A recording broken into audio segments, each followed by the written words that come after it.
says an American submarine sunk an Iranian warship that thought it was safe in international waters. Hegseth says a torpedo did the job. The Pentagon chief adds last night's strike was the first such attack on an enemy since World War II. Iranian proxy Hezbollah's use of Lebanon as a base is putting that country squarely in the bullseye. At around 4 a.m. local time, the Israeli military urged residents across 16 Lebanese villages to start evacuating. Just minutes later, the first report of airstrikes and deaths came in. The Lebanese news agency says at least 4 people were killed in a strike on a residential block in Baalbek. Apartment blocks and a hotel have also been hit in villages near Beirut. The new bombardment follows the deployment of Israeli troops into southern Lebanon on Tuesday. That's the BBC's Jacob Evans. We'll have to wait to see who will face the Democrat nominee in the U.S. Senate race in Texas. Democratic state lawmaker James Tallarico got by U.S. Congresswoman Jasmine Crockett in Texas' closely watched Democratic Senate primary. Tallarico will face the winner of a May runoff for the GOP Senate nomination between incumbent John Cornyn and challenger and Attorney General Ken Paxton. Cornyn and Paxton came out the top finishers in a 3-way contest with Congressman Wesley Hunt. No GOP candidate hit the 50% vote threshold needed to win outright. Correspondent Andrew Stewart. Texas GOP Congressman Dan Crenshaw suffered a primary loss to Republican challenger Steve Toth. Watching Wall Street, the Dow futures 160 points higher. NASDAQ futures are up 154 points, and the S&P futures better by 27 points. More on these stories, townhall.com.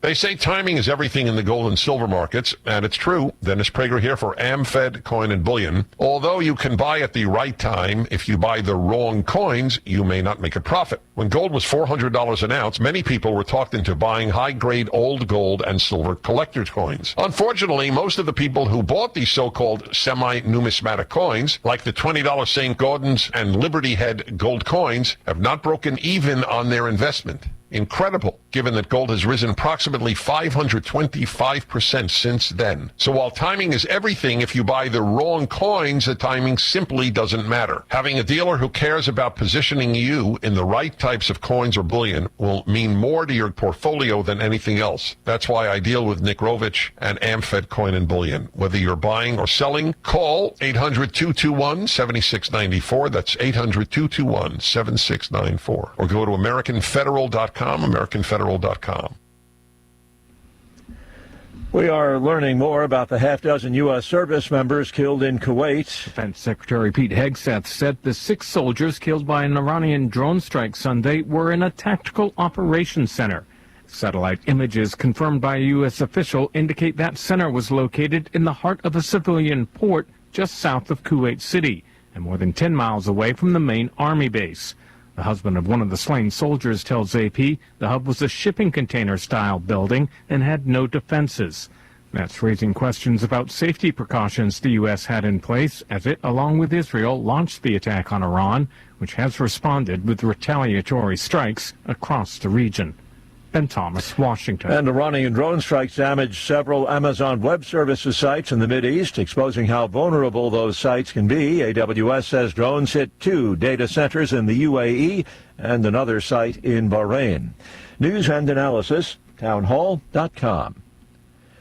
If you like live concerts, then you know just how expensive those tickets can be. A Justice Department lawyer has told a New York jury at the start of an antitrust trial that the concert ticket industry is broken because Ticketmaster and its parent company Live Nation Entertainment have monopolized the market, driving up prices for consumers. Attorney David Dahlquist said in his opening statement Tuesday that the U.S. government and 39 states are counting on the federal jury in Manhattan to correct a wrong that would reward artists and consumers with money lost to the lack of competition. Attorney David Marriott argued on behalf of Ticketmaster and Live Nation. He said the government's wrong and the ticket industry is more competitive than ever.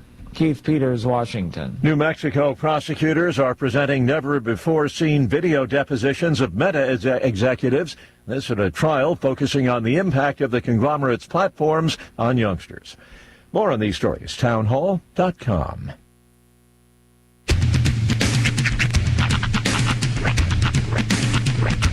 What in the wide, wide world of sports is going on here? I promise you, whatever scum did this, not one man in this force will rest for 1 minute until he's behind bars. Now let's grab a bite to eat. Yeah, come on. I feel the hot wind on my shoulder and the touch of a world that is older. I hit the switch and check the number.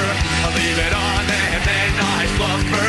I hear the rhythm ringing through it. Flamenco guitar and cumbia music. I hear the talking of the DJ. The traveler said, what does he say? I'm on a Mexican radio. I'm on a Mexican radio. Broadcasting live from high atop the J.P. White Building in downtown Roswell, New Mexico. It's Mornings with Mike Winters on 106.5 Roswell's Talk FM. Is that what I sound like when I talk? Now, here's your host, Mike Winters.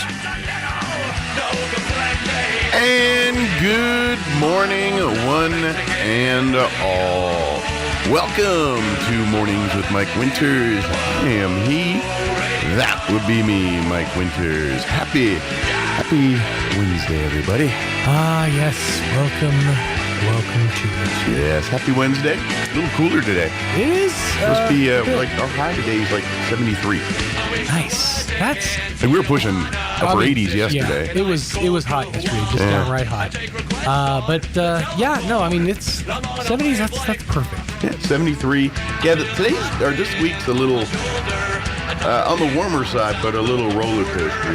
Like tomorrow, we're going to be back up in the 80s, but it's supposed to be pretty windy tomorrow. Yeah. Like they may issue one of those red flag or high wind warnings or something like that tomorrow.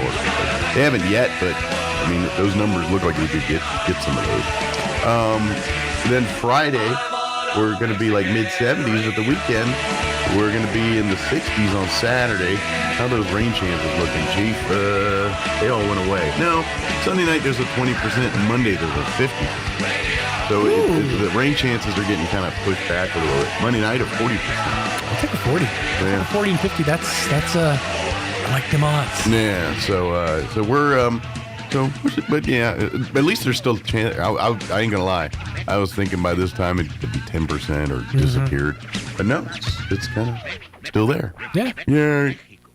Don't forget, it's also the spring forward of your clocks this weekend too.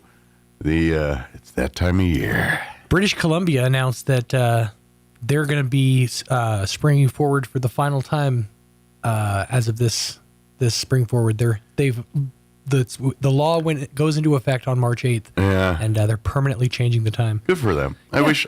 I really do too. Well, I want to do it as a country. None of this by state nonsense. That's the thing. We need to collective. If we can unite across the aisle on one issue, I would like to think it's the time change. Yeah. I mean, I don't want to play the game where like, what state I am? I don't know. That means it's either, what time is it? I don't want to play that game. Now, part of it is also... We kind of do already here with Arizona. And, right. And then you're like, oh, Texas. Now it takes an hour. Yeah. Oh, no, we had the whole thing in Vegas. We were like, what time zone are we in? Yeah. We had to Google it. You're always in the Pacific time zone in Vegas. Yeah. Yeah. We'll come to find out. But, yes. we need to do it collectively as a nation. But I think part of the problem is we also need to decide which one. Like, I mean, do we spring forward permanently? Do we fall back permanently? Which one works out the best? I would say stay in daylight savings. Think about where we're at right now. Well, I know, like the sun comes up right around 6-ish, and it goes down right around almost about the same, 6 o'clock. Yeah, so. and I was listening to the KOB weather van last night, and he was saying that once we spring forward, sunset will be around 7 p.m. Yeah. Which, that sounds right.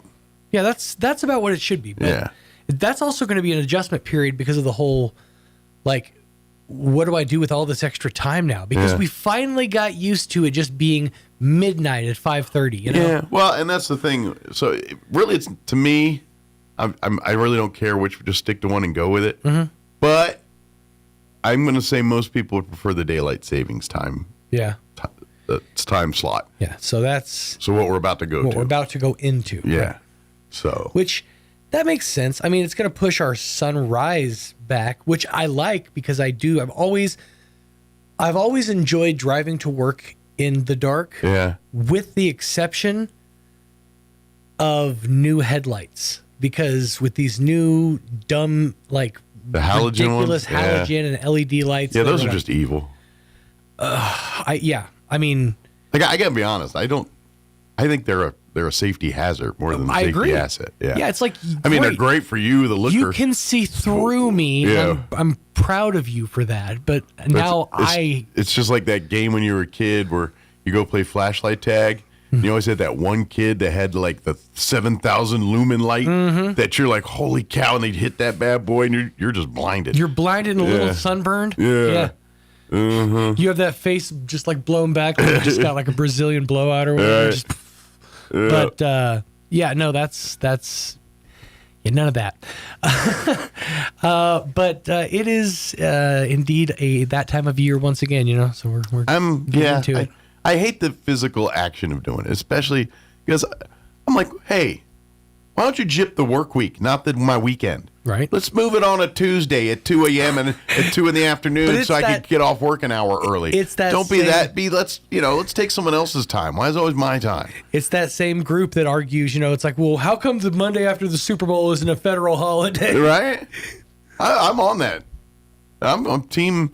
Let's take Monday off. I'm team as much work off as possible. I agree. Or better yet, NFL. Put the stupid game on Saturday. On a Saturday, why not? It could be Super Bowl Saturday. It's got two S's, just like Sunday. It'll be all right. The market will be fine. Yeah. Now, part of me understands. I kind of get it. Like, you don't want to like have this big hype event and then have a whole Sunday to be like, well, now what? Sleep. You kind of just have to, do all the things you're going to do when you call in sick on Monday. Pass out. Throw up. Yeah. Lay on the linoleum because it's a little cooler. Yeah. The usual. Yeah. But, I mean, I get it. Like, I'm all for the permanent time change. And I think that it should be the one that we're going into. But I don't understand the hang up. Like, I know it was initially for like, farmers, they need the extra light. It's like, yeah, but modern farming techniques, I don't even think that's a factor anymore. I'm going to guess, and this is where I'd have to get like an elected official to ask, because I'm wondering. I wonder, like, yes, from lifestyle and all that, but I wonder, like, the logistics of running the government. Does it change? Well, like physical software stuff. I mean, how much of that stuff has to be retooled, redone? What does that cost? What, I think if you investigate this as a per dollar per is the juice worth the squeeze, maybe those numbers don't jive. Now, I don't know, but from us true. On the outside, it sounds fine and dandy to me. What I don't know. we need to do is, and this is, they always say, call your representatives. Cliff Pirtle's still on this. He's been on this for years now. Yeah. I mean, I think he's busy with other things. Yeah, he's a little booked, but I'm just saying, the time change thing was always like priority numero uno for him. So I'm saying, get a hold of and that's the only reason I would think maybe people have an issue. It's like financially, it's just crazy to do it, or do you know how much things we're gonna have to change and fix? It's kind of like when people says, let's just rename a street. It's like, and then it's like, oh, wait, now every business is going to change their letterhead. Everything that's on that street is going to be impacted by that street. Right. It's going to cost them thousands of dollars possibly. So yeah, maybe it's something like that. I was lucky enough to live in Roswell during the great zip code change of I want to say it was like we went to 575? Early 2000s. No, when we went to 88201, 202. Oh, zip code. I'm thinking area code. Sorry. Yeah. Oh, the area code thing I was here for too. Yeah. I was like, we were all 505 for the longest time. We had to get used to 575. Yeah. But yeah, no, when we got our zip codes changed, that was a whole thing. Yeah. That was a whole. When was that? Because I was in New Mexico for the area code change. I want to say it was like late 90s. Yes, I don't think it was around. Maybe like year 2000. It was very. Well, really, I moved in 2000, so maybe it was right before I got here, right after. I don't remember, but I remember being in Alamogordo when the area code changed. because I was here when I first got here. My phone number was 505, and then, of course, I did get a 575 number. But, that, so I was there for that. But I was not in Roswell yet for the big adding of the zip code. Let's see. Yeah, it says there's no records on when it happened, but it's currently set up as 88201, 202, and 203. I'd have to look up the specifics of when it changed, because I remember when it did change, and it was a whole, people had to like change all their, like, because they had, I remember my, I think it was my dad's satellite company, the place that, because he had a home office, and then he had an office in Roswell that was another agency that he just had space in. And they probably had two different and they zip had codes. Boxes of letterhead, like letterhead, just blank, just ready to like send out memos or whatever, and they had to just toss all of that out. Oh man, see, yeah, Sean, you should come in there and be like, look, I've been changing grades for years. I can easily make those 1s, 2s very easily. Come on, let me do this. All you really need is one of them little typewriter sheets. That's just, right. Oh, that's a flashback. Been making right B's to D's since 1982. 1963s. Did you ever? I mean, this dates me really badly, but did you ever white something out on a typewriter? That is an experience. Oh yeah, I've done it. You have to backspace, put the thing in, type the same letter, then backspace, type it again, and it's gone. Yeah. I've had to use old school. But you ain't lived until you use an electric typewriter with an own autocorrect on it. This, the one I had, the ones we had in high school, it had basically that whiteout crap built in on a button. It would do automatically, would go and it put the whiteout. Alien technology is what that is. That thing. But the teacher would get salty if you used it. Oh, because really? it had a distinct sound when you used it. And so if you didn't know it, and she goes, "Who's using the autocorrect?" And she'd bust up. I'm not gonna lie. I spent 90% of my time in keyboarding class. It's a visual joke like this, and what I'm showing is a piece of paper over my hands because I was a notorious looker. Oh, I hunt and peck still to this day. I still do too. Yeah. She would literally tape a piece of paper over the keyboard so I could not look down at the key. You just reminded me of the nightmare that was the keyboarding class I took in college, and that was on computers, but we still had the No, we had paper over electric the hands. typewriters, But I remember the height of technology when I was a kid. I had my I can't remember how I acquired it. It was like my sister's, and then she gave it to me. Yeah. But it was about probably about this wide, about as wide as the top part of Mike's console, and about to where I am, and it had this flip down keyboard. There was also the cover of this little tiny green screen and a disk drive. And it was a Brother word processor. Ooh. Yeah. Word processor. This was top tech. Somewhere there's a bunch of 3.5 floppy disks of my poetry, of short stories that I wrote. I mean, of just at the end of the day, angsty nonsense from a young boy. At the end of the day, that's the true evolution of the home computer. I mean, we had the typewriters and the electric typewriters and those word processors, and then those Apples and those Tandy and the Commodore 64 started showing up. I was lucky enough to go to college the years that I went. I didn't finish out here at Eastern. But the years that I went, I don't know what kind of like deal they had struck with Apple, because we had brand new state-of-the-art Apple G4s. Like remember the ones with, there was the cube, and it was just like the little dome with the screen coming out of it. Yeah, that's the ones. Wasn't that like a Macintosh thing or something? Yeah, it was like a G. I think it was like the Mac G4 or whatever. Yeah, I'm talking like Apple IIc. Oh yeah, no, that's 2E. That's height of technology. Yeah, that's what we had. 1987. Let's get the hour going. We're going to replay some interviews today. It's kind of a quiet day today. Rolling in the TV. In the household here. Don't forget, before I give you the rundown here, we've got high school playoff basketball action for you this weekend. Friday night, the Goddard girls will travel to Kirtland Central. That game will be at 4 p.m. on Friday. We're going to have Emmett Fowler call that game for you. You're going to be able to have audio on the video stream, audio only on the video stream. We'll have the game on the radio here for you on 106.5 as well. Emmett Fowler's going to call that game for us. And then Saturday night, the Goddard boys are traveling to Albuquerque Academy. That matchup will take place at 5 p.m. on Saturday. Scott Galletti, I believe, is locked in to call that game for us. We will have that game for you just like Friday's girls game, audio only in the Goddard channel at ksvptv.com and then right here on the radio. Yes, and we'll also have the scoreboard for you at ksvptv.com. Yeah, the scoreboard and the audio will be there. At the very least, something to help you kind of keep track of things. Yeah, you can follow along there. And then, of course, Artesia High boys will be in action Saturday at 6 p.m. They're a 2-seed in their playoff bracket. We'll have that game for you. Same audio only in the Bulldog channel, ksvptv.com, or in our sister station, 990 AM.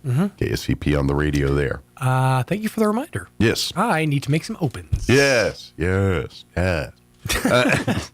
Let me give you the rundown here.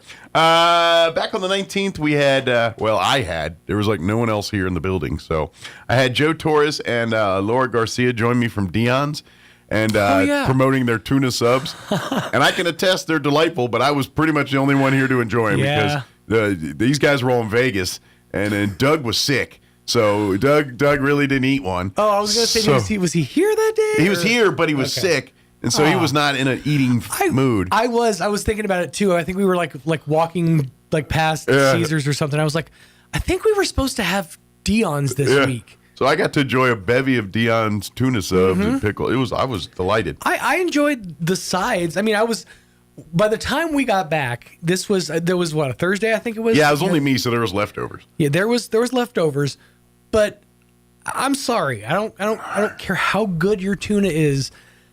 It's not going to be good a weekend after. Week-old tuna is a crapshoot. Yes, literally a crapshoot. Yes, not one I'm willing to take. But they joined us, and we're kind enough to provide subs, and so we're going to play their interview just to promote. So, and of course, we're in the Lenten season. If you're looking for something option, you're like, I don't want a cheese pizza.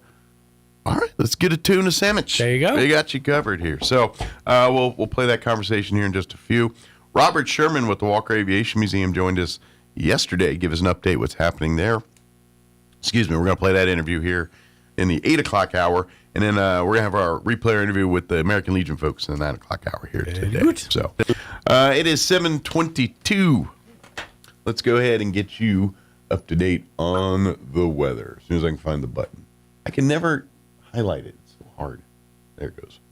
I'm meteorologist Steve Hamilton with your Pecos Valley weather. A little bit breezy today, low to mid-70s, lots of sunshine. High pressure is parked overhead for a while.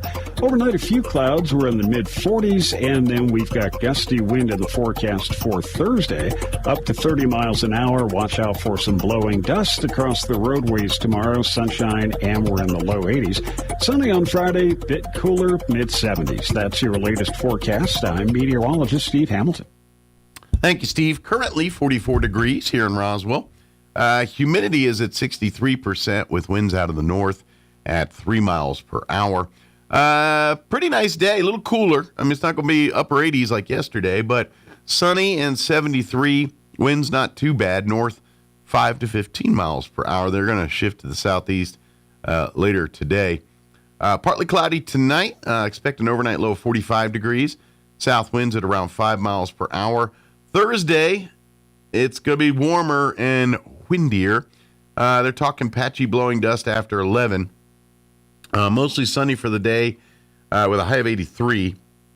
South winds early at 5 to 15 miles per hour.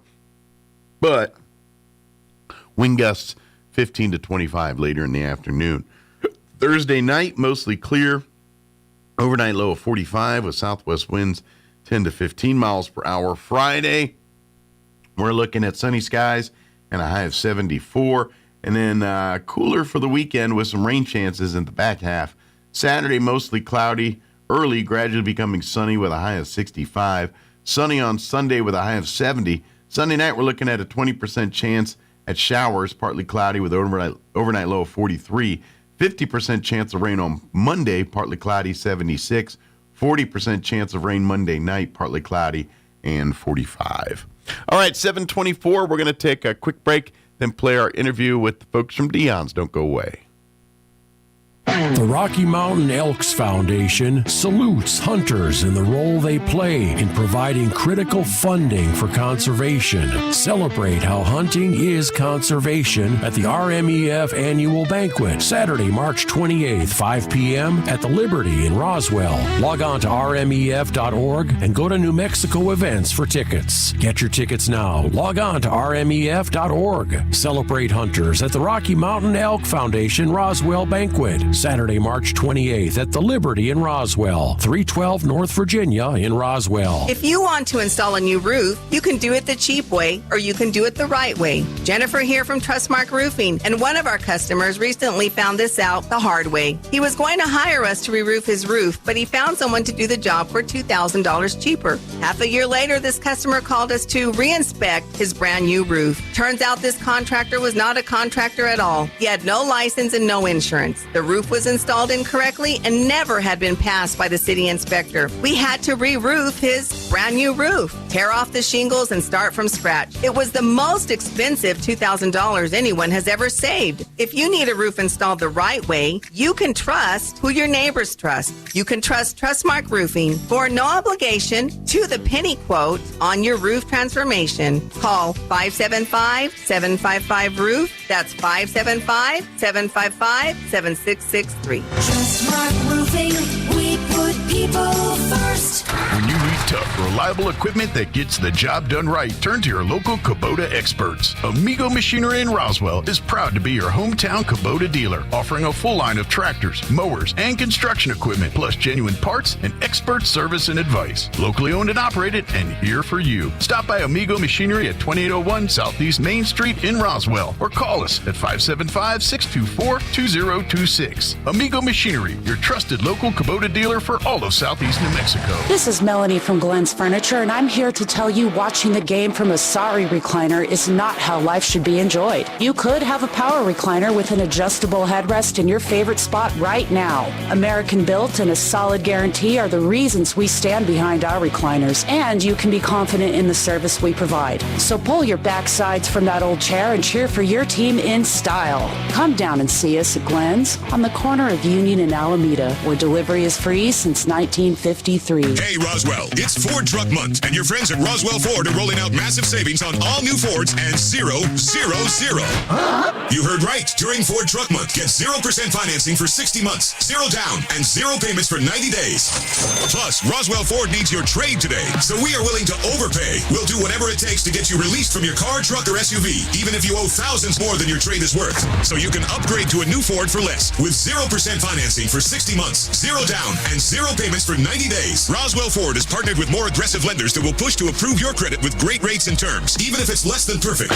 Get on board at Roswell Ford. Upgrade to a new Ford today and get huge American-made savings with 0% financing for 60 months, 0 down, and 0 payments for 90 days during Ford Truck Month. 821 North Main Street in beautiful Roswell. Call 575-623-3673 or online at roswellford.com. Interest accrues from date of sale. 0 APR is $16.67 per thousand. Financed on 2025 F-150s. Subject to lender approval. Offers not combined on select vehicles. Here's a Mornings with Mike Winters fun fact.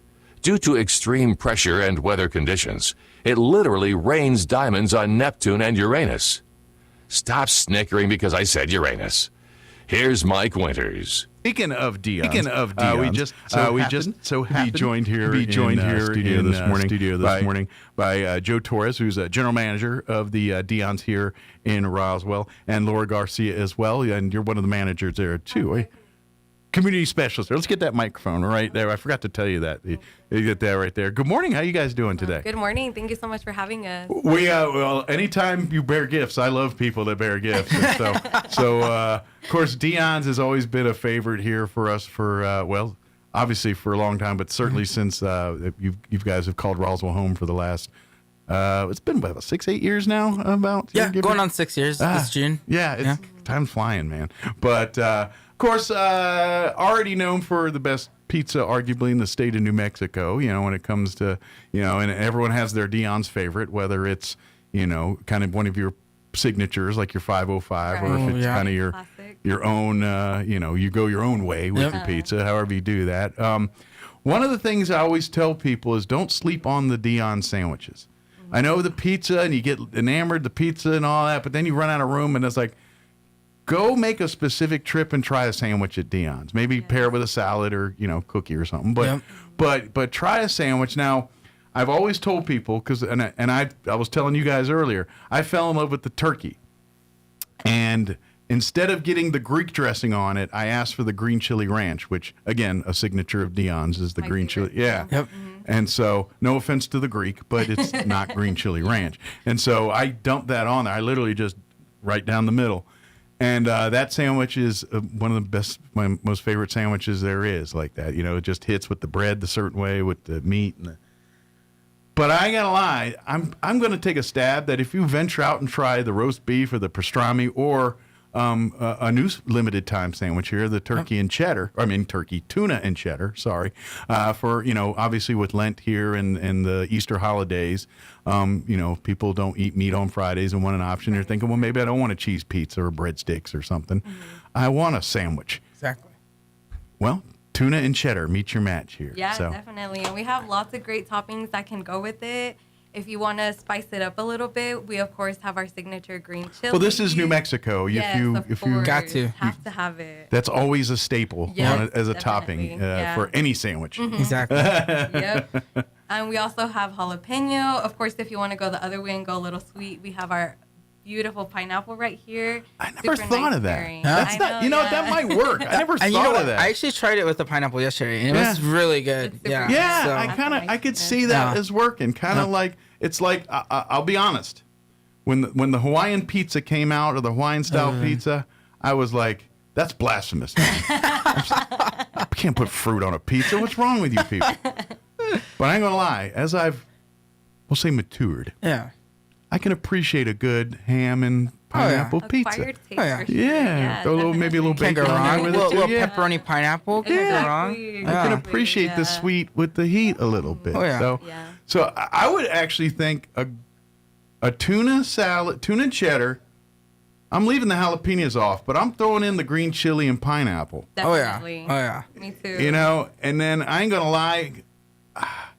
I'm dumping the green chili ranch on there. I'm sorry, I cannot. You have to. I got to go that route with it. Because tuna needs a creamy combo, and that works well with it. Now it comes like if you just get it by default, I think it comes with the Greek, right? Yes. Yeah. However, you can always customize it. We have the green chili ranch, regular ranch, chipotle ranch, and then all the other random ones, of course, like Thousand Island. I tried Thousand Island on a couple of turkey subs before. I could see that. That's good because that's my salad go-to. I always, whenever I do salad, I always go.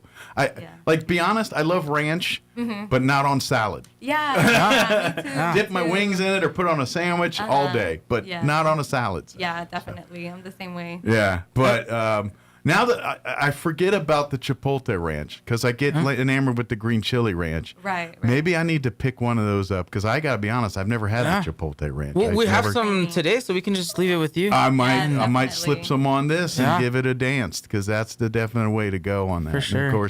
And of course, pair it with the chips. You guys have the great chips. With those, the thick ripple chips. Those are chips or crackers. We got both. So I gotta be honest because your chips are of the caliber. Okay. Consider dipping sauces for chips. Oh, okay. You know, like chips and dip, like people have French onion dip. I'm thinking Dion's could come up with some maybe a cheesy ranch chip dip or some kind of. I'm thinking that does sound good. Okay. Because your chips scream dippable chips. You know what I mean? They're built for dipping. Yeah, I know. I'm doing the green chili ranch all the time. Yeah. They got the sturdiness. Yeah. They got legs under them. And you need that. And that's good.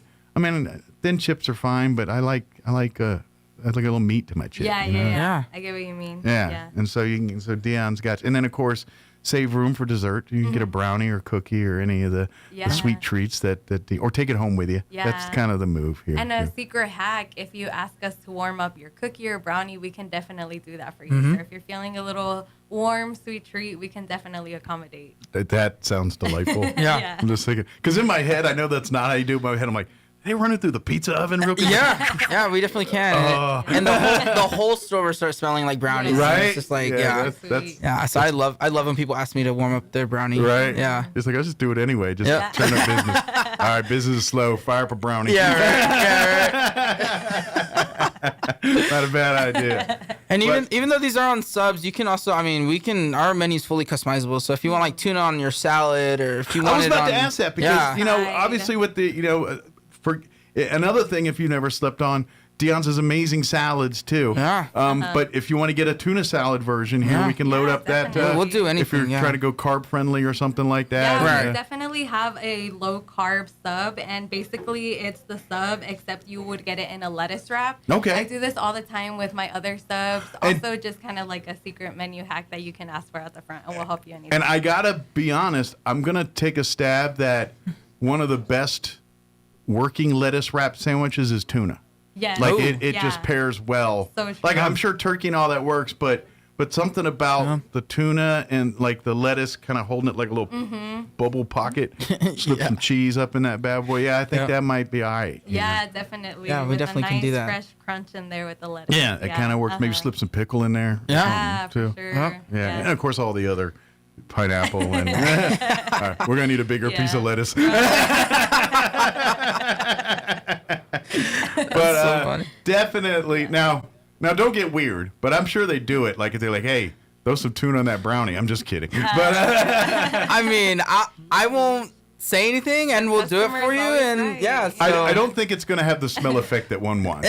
Something about warm tuna fish and chocolate brownie together does not evoke the sense memories I think people might. Yeah. And having made a pizza before with mustard on it, we definitely can put tuna on a pizza if that's what the customer wants. Yeah, if that's what the customer wants, we can definitely on a do that. Pizza, huh? Yeah, it was an interesting one. So what else was on it?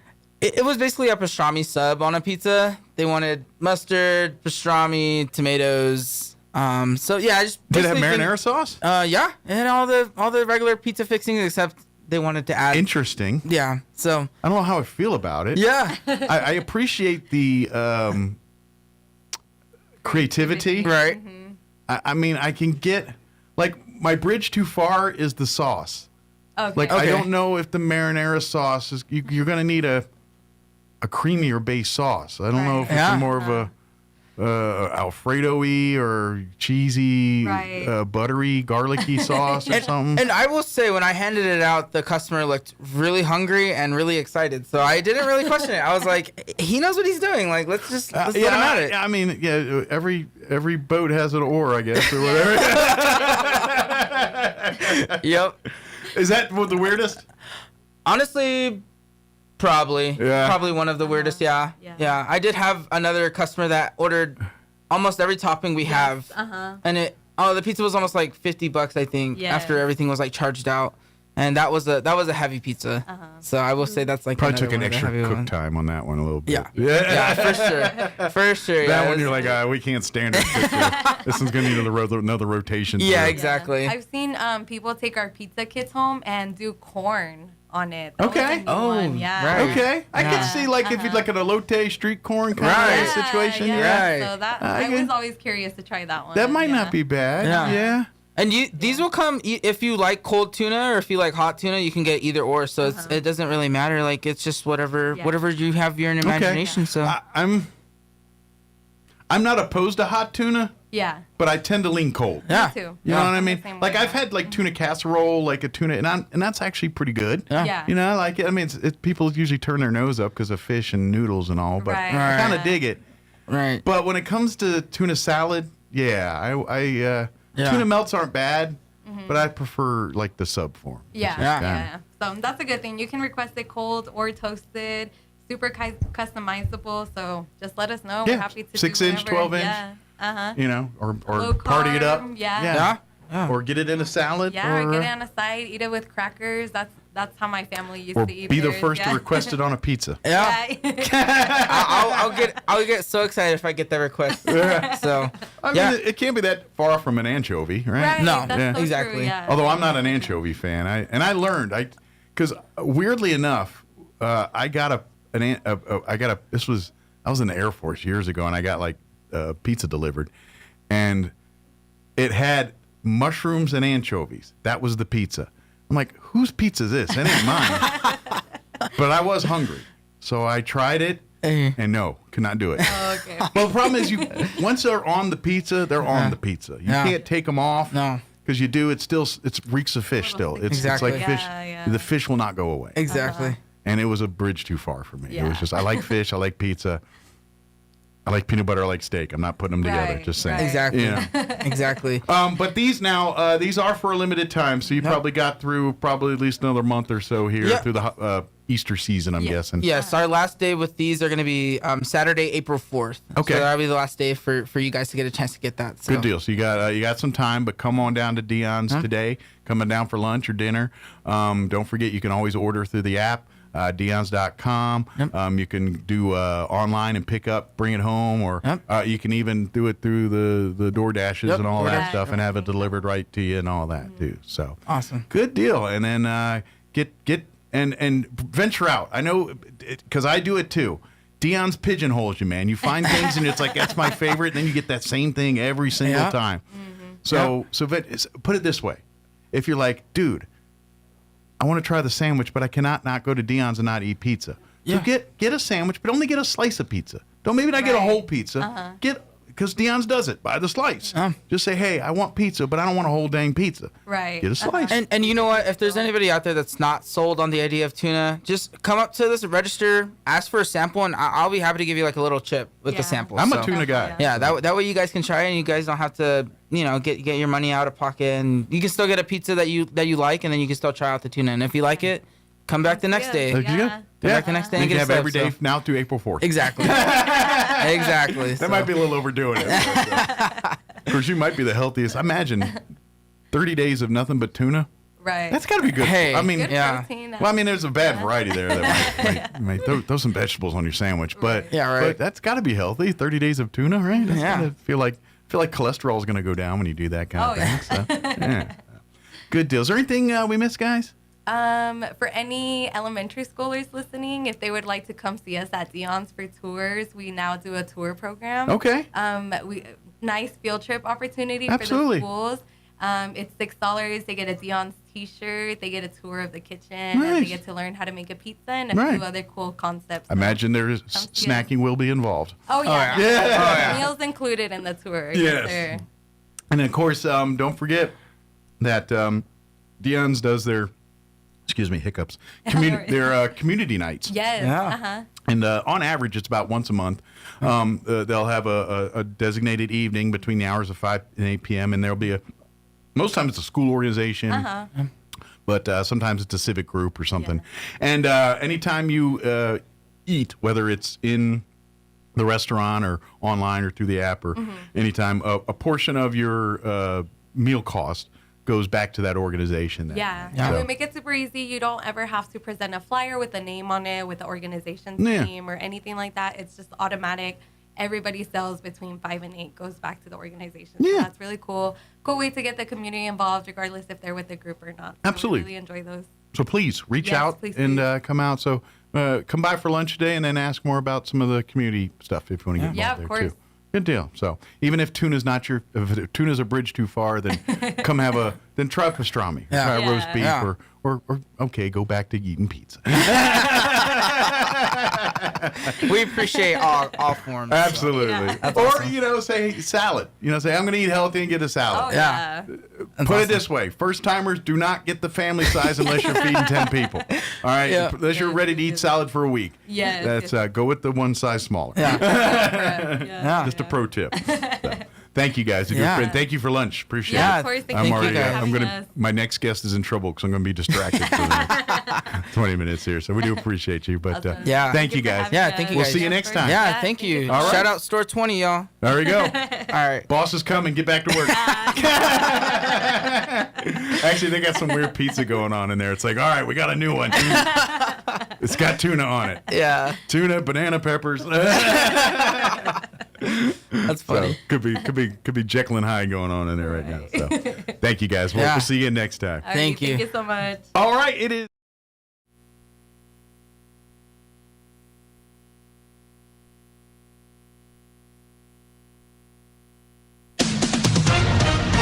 With SRN News, I'm Rich Thomason in Washington. Defense Secretary Pete Hegseth says an American submarine has fired off a torpedo in international waters, sinking an Iranian warship. The U.S. and Israel continue laying waste to Iran's military assets, destroying hundreds of its ballistic missiles, rockets, and drones.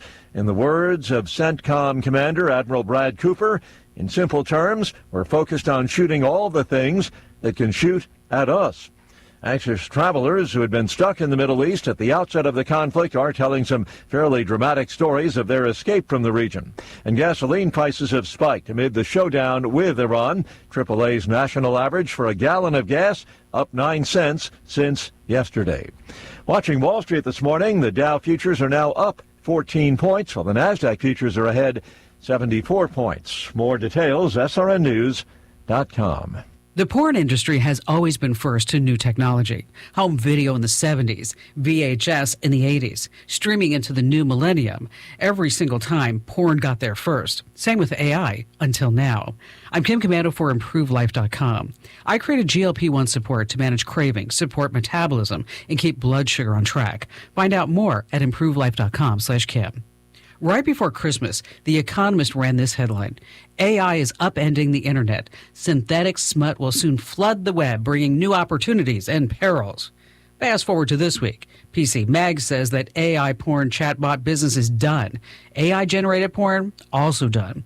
The actresses, if you call them that, hate how their AI clones look, interact, and perform. The audience hates it too. Nobody's making money, and AI porn companies are shutting down as fast as they opened. Tomorrow, apps are no longer secretly using your mic. They're watching your screen. It's in my free newsletter at getkim.com. Spring is here and summer is coming faster than you think. And if you've been telling yourself you'll start next week or next month, it's time to stop waiting. Your metabolism doesn't fix itself, but you can support it. Improve Life Metabolism was developed with a team of experts and is built with clinically studied ingredients that work with your body to support energy, fat burning, and your metabolism the way it's supposed to work. No crash diets, no extreme workout plans you'll quit by April. Just real, science-backed support your body can use every single day. Thousands of people are already seeing results. And the best part? It's in stock right now. No wait lists, no back orders. Go to ImproveLife.com/Kim and get up to 37% off, plus free shipping and a bonus gift. That's ImproveLife.com/Kim, because summer bodies are made in March, not June. Start today. These statements have not been evaluated by the Food and Drug Administration. This product is not intended to diagnose, treat, cure, or prevent any disease. Individual results may vary. I'm meteorologist Steve Hamilton with your Pecos Valley weather. A little bit breezy today, low to mid-70s, lots of sunshine. High pressure is parked overhead for a while. Overnight, a few clouds. We're in the mid-40s, and then we've got gusty wind in the forecast for Thursday, up to 30 miles an hour. Watch out for some blowing dust across the roadways tomorrow. Sunshine, and we're in the low 80s. Sunny on Friday, bit cooler, mid-70s. That's your latest forecast. I'm meteorologist Steve Hamilton. Still burning cash on posters that get tattered, tired, and tossed?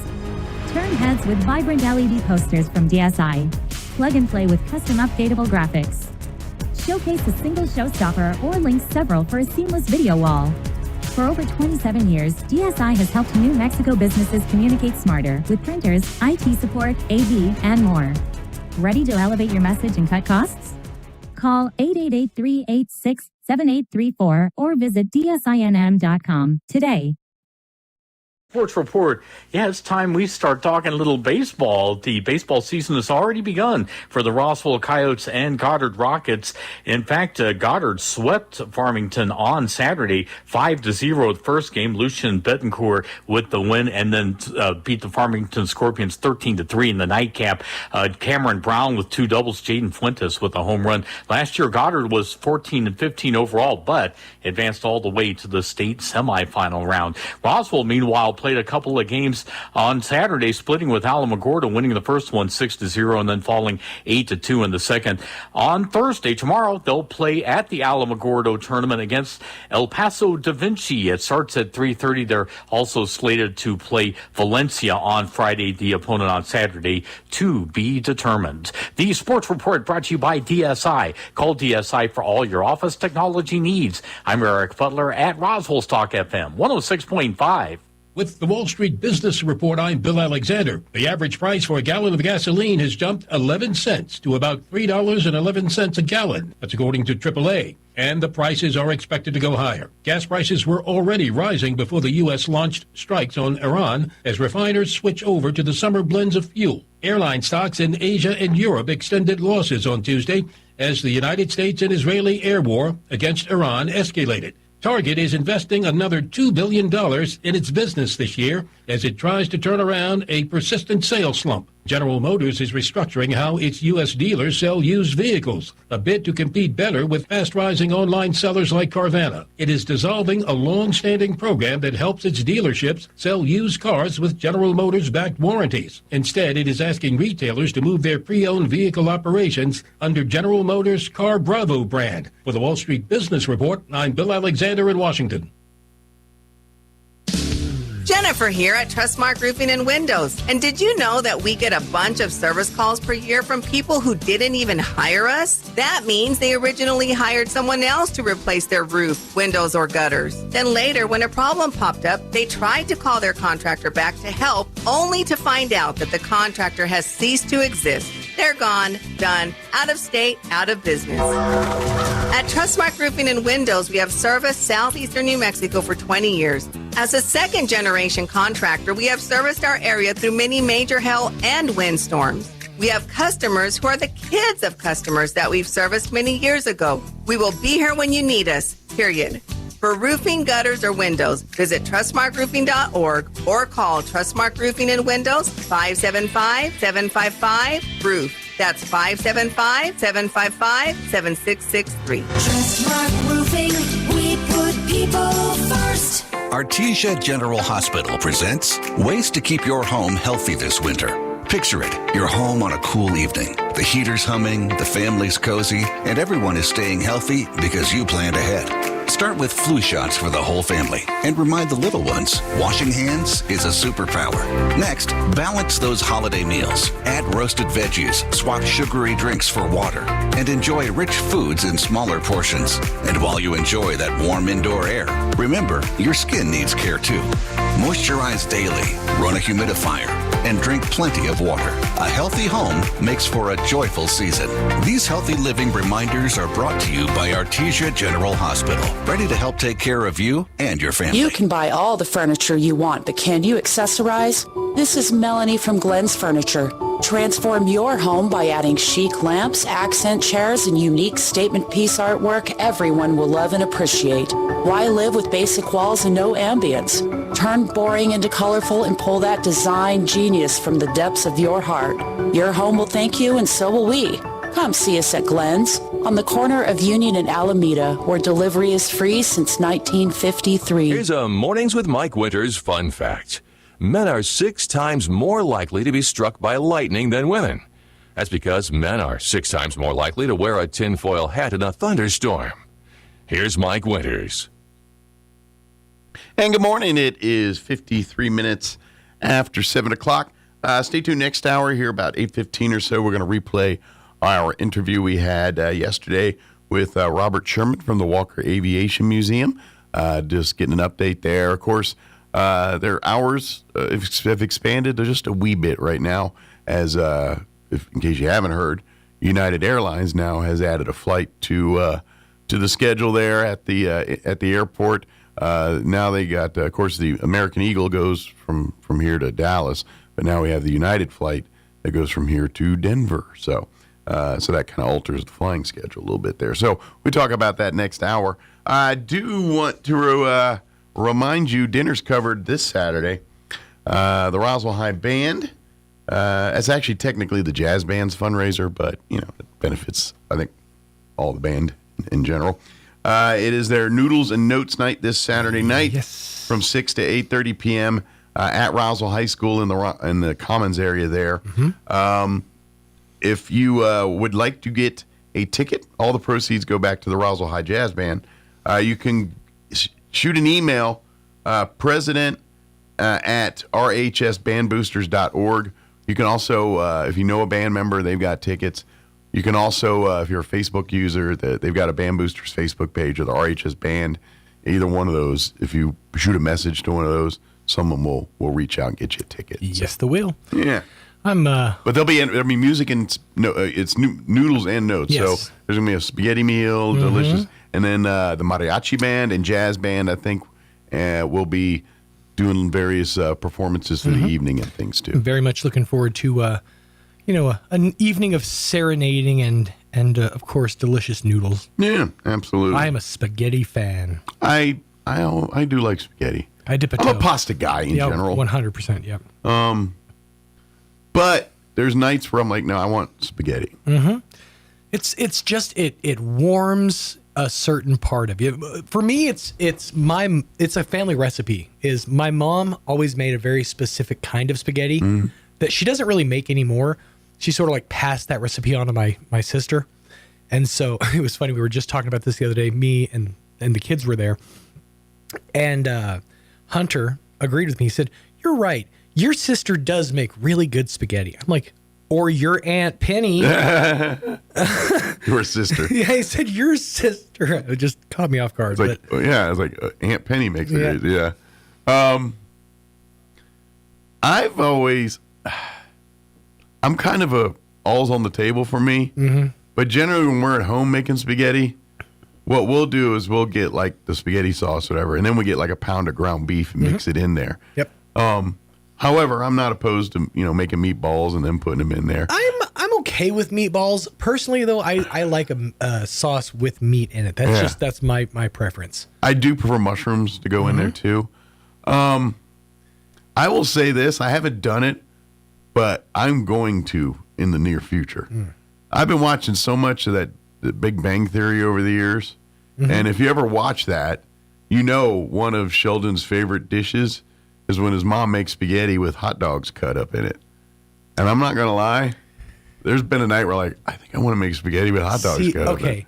This is one of those things where I need to go to like California or a place like that because they have a restaurant. It's a Filipino restaurant that's made their way over to the United States. It's a fast food chain there. It's called Jollibee. Yeah. And it's like one of their main dishes. Yeah. It's spaghetti, but literally with hot dogs cut up in it. Yeah. And the sauce is a sweeter sauce because they use like a banana, bananas to sweeten it. So has it got more of a SpaghettiO feel to it? Kind of is how people have described it. It's akin to because that's got a sweeter sauce in it. A sweeter, too. canned spaghetti, but with the hot dogs and with people swear by it. They say it's like one of the best things they've ever had in their life, and I'm dying to try it. So I'm going to venture out one of these and do that. But it's not a hard thing to pull off. You just but I never thought about it. You might want to go with a different kind of sauce there because I don't know if it'll work with a traditional spaghetti sauce. Here's the thing: as crazy as it sounds, I feel like my daughter would be totally into it. Yeah, I feel like of all the things that I've learned recently, she doesn't like good tasting things. And this is it's right up your alley. For some reason, she's very she loves the sugar cookies with the big poofy ones with the I hate those, but she loves them. So it's a lot of the things that she likes. I generally just Okay, now I'm curious. We got 2 minutes. Okay. Has she ever ventured in the world of Girl Scout cookies? No, because I'm curious what's her go-to. Interesting, because I would. She doesn't really try anything but like a chocolate chip as far as she'll venture usually. I'm just wondering if she tried there's always cookies that are never everybody's favorite. Mm-hmm. And there's always that one person.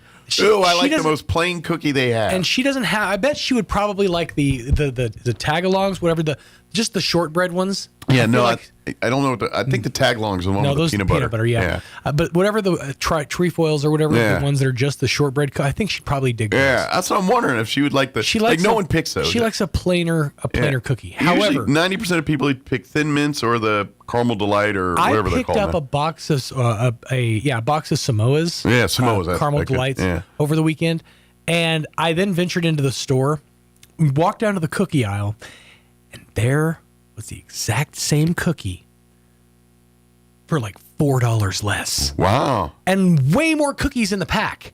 Yeah. I'm like, the store's undercutting the Girl Scouts, first of all. That feels pretty dirty. Yeah. And secondly, what a value. But the trade-off is they let them stand out front and sell the cookies. That's true. That is. So, and then you can guilt them. Because at the end of the day, you're paying for, it's no different than Boy Scout popcorn. You can get that same popcorn for a third of the price in the grocery store. Yeah. Like literally, like a bag of caramel popcorn, you pay what, $3-4 in the store for? They're charging like $12 for a bag of it there. You're paying to support the Scouts. But that's popcorn with pride. There you go. All right, it is 8 o'clock. You're listening to 106.5 Roswell's Talk FM, KEND, Roswell, New Mexico. We'll be back on the other side of news. Don't go away. Breaking news this hour from Town Hall. I'm Rich Thomason. Secretary of War Hegseth says a torpedo fired from a U.S. submarine found its mark last night. The Iranian Navy rests at the bottom of the Persian Gulf. Combat ineffective, decimated, destroyed, defeated, pick your adjective. In fact, last night, we sunk their prize ship, the Soleimani. Looks like POTUS got him twice. A reference to the high-ranking Iranian Revolutionary Guard officer killed in a U.S. drone strike 6 years ago. Hegseth says the Iranian warship was in international waters when it was hit. First such strike by the U.S. since World War II. The U.S. and Israel have hit Tehran and other Iranian cities with multiple airstrikes on this day 5 of the war. CENTCOM Commander Admiral Brad Cooper says all is going according to plan. We have severely degraded Iran's air defenses and destroyed hundreds of Iran's ballistic missiles, launchers, and drones. And in simple terms, we're focused on shooting all the things that can shoot at us. Our B-2 bombers and B-1 bombers have executed uncontested surgical strikes against multiple missile facilities deep inside Iran. And then just last night, a B-52 bomber force struck ballistic missile and command and control posts. 4 of the 6 American soldiers killed in the Iran war have been identified by the Pentagon as members of the Army Reserve. They're from different states and worked in logistics, keeping troops supplied with food and equipment. They died on Sunday when an Iranian drone hit a command center in Kuwait. The primary voters have spoken. James Tallarico has won the closely watched Democrat Senate primary in Texas, defeating Congresswoman Jasmine Crockett, who has conceded the race. On the Republican side, incumbent Senator John Cornyn will face challenger Ken Paxton in a May runoff. On Wall Street, the Dow is up 87 points. More on these stories, townhall.com.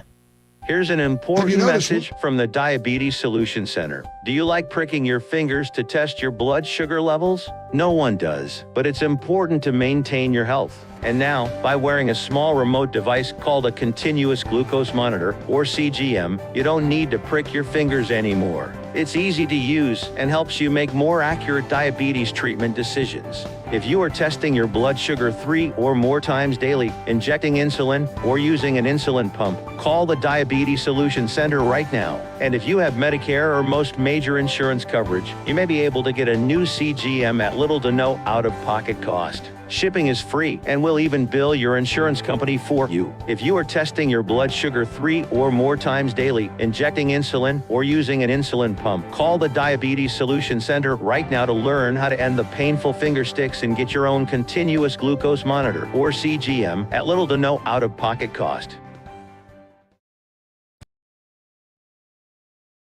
China's rubber stamp parliament is meeting in Beijing this week as leaders use the event to set policy and economic goals. We are expecting a 5-year economic blueprint called the 5-year plan that will be ratified by the ceremonial legislature. And we will also be on the watch out for some policy changes with regards to boosting consumption or increasing social welfare benefits.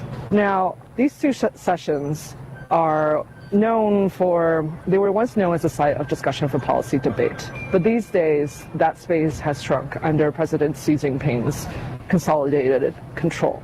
However, it's still important to watch these sessions to see where China will be headed this year. Correspondent Wei Zhongbu.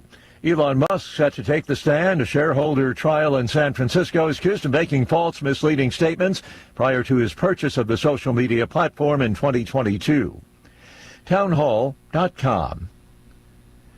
They're using cutting-edge technology in the perennial battle with old man winter. Cities across America have been utilizing video monitoring, GPS mapping, and AI into snow removal operations that once relied primarily on manual planning, Complaint calls in several northern cities have dropped significantly under a new system that lets residents check how often their streets have been plowed. Some cities use GPS to find the nearest snow plow or to allow supervisors to watch a video feed in real time along with the driver. Jason Walker reporting. A Georgia father who gave his son a gun for Christmas has been convicted of second-degree murder. The son is accused of using the weapon to kill 2 students along with 2 teachers at a high school in Winder, Georgia in 2024. More on these stories, townhall.com.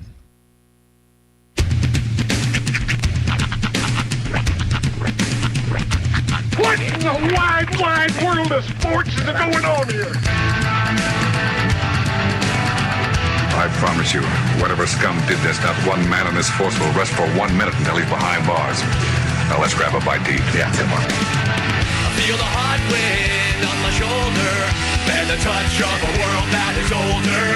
I hit the switch and check the number. I leave it on and then I slumber.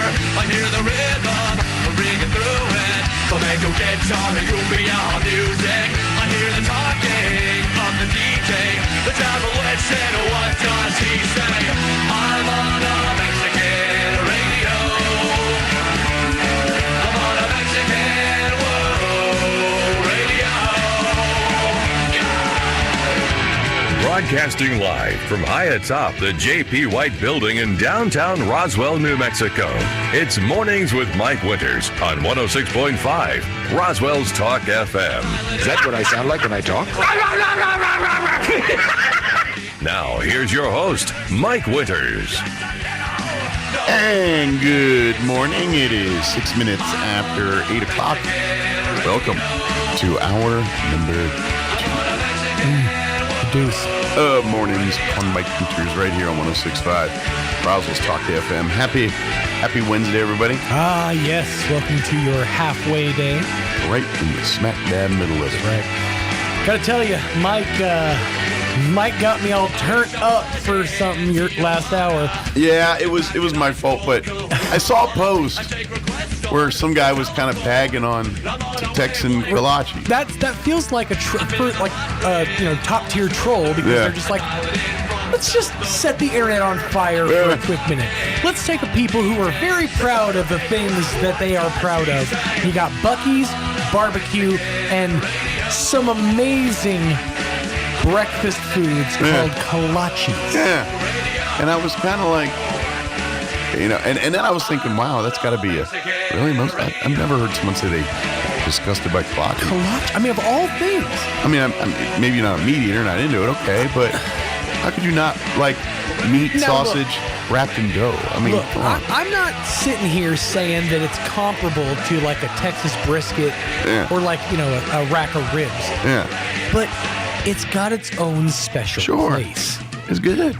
It's one of those, it's like an all-subs burrito. Yeah. It's not great. It's not great for you, but it hits a certain note. It just scratches an itch. And I'm sure it exists, but I've not seen one. I'm waiting for the kolache scientist to start throwing some egg and sauce, with the sausage in there. And they have those. Dude, I thought they would. I just never seen them. It's like a kolache, basically a kolache sandwich. It's like sausage, or the sausage with like egg and like a cheese. But it's wrapped in the dough like a kolache would be? Yeah, it's a bigger, actually I saw it out there when I was there. It's just like a bigger kolache. I would like to try one of those. I've never had that. I've always just had a traditional kolache. But it's just there's something simple about it. It's easy.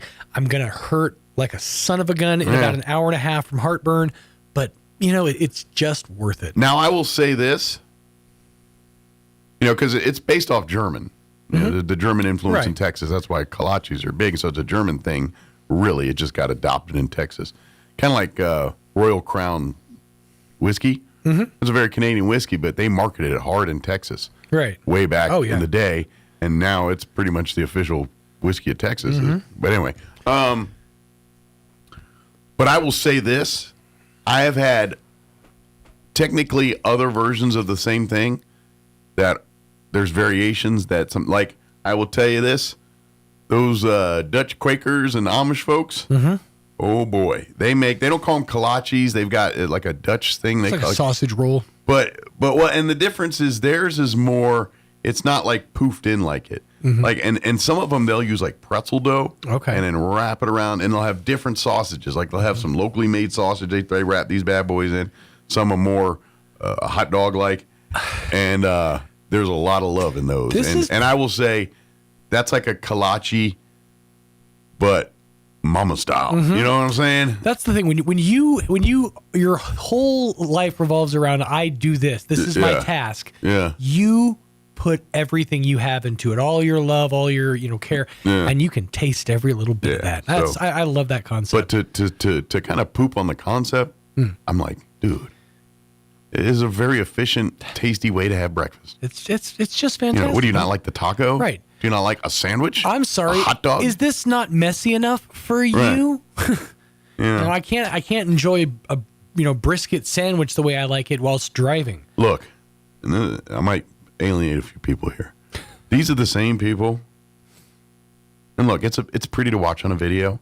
It's not feasible. These idiots that make these burgers and make these things, and they make a good-looking burger, and they literally dump liquid cheese all over it. I know. And they'll do a whole theatrical performance. It's beautiful, and I love it. I love the concept of it. But you're ruining the burger. You can't eat it after that. Yeah, you're just making a big cheese soup with meat and bread all mixed together. It's disgusting. Because the cheese is going to disintegrate the bun. Yeah, and then at best, it'll get hard and gross. Right. It's all bad. Yeah. Now, I will say, because, there's certain innovations. There's, I just recently found out about the cheese disc. Like, have you heard about this? I guess I haven't. So apparently there's a big trend in the culinary world where instead of putting cheese on a burger, people are frying cheese, like piles of like Monterey Jack or cheddar or whatever in these discs, and then putting these oversized fried like a fried cheese disc. Wow. On Almost top like of a the cheese stick, huh? It's less like a cheese stick and more like, have you ever had the cheese crisp, like the Parm crisps or whatever? Okay, like a curd? Like it's chip. It's like it's chip consistency. Like you could break it off and eat it like a chip. All right. But it's hard cheese. That's some hard cheese, That's Bob. some hard cheese. But that's the thing they're big on right now. Yeah. God bless you. Well, and look, I'm all for creative. I'm all for pushing the envelope. But when it comes to burgers, we're getting stupid. It's just stupid. I'm sorry. I love mac and cheese. Mac and cheese, great, delicious. It does not belong on a burger. It's not a burger topping. Yeah. Mac and cheese is its own thing and does not need to be a topping on. I felt the same way about pizza. Literally, I was asked yesterday about mac and cheese pizza. Why? When we had CC's back in the day, that was like one of their big things. Yeah. And it just First off, it's carb nightmare, but I mean, right.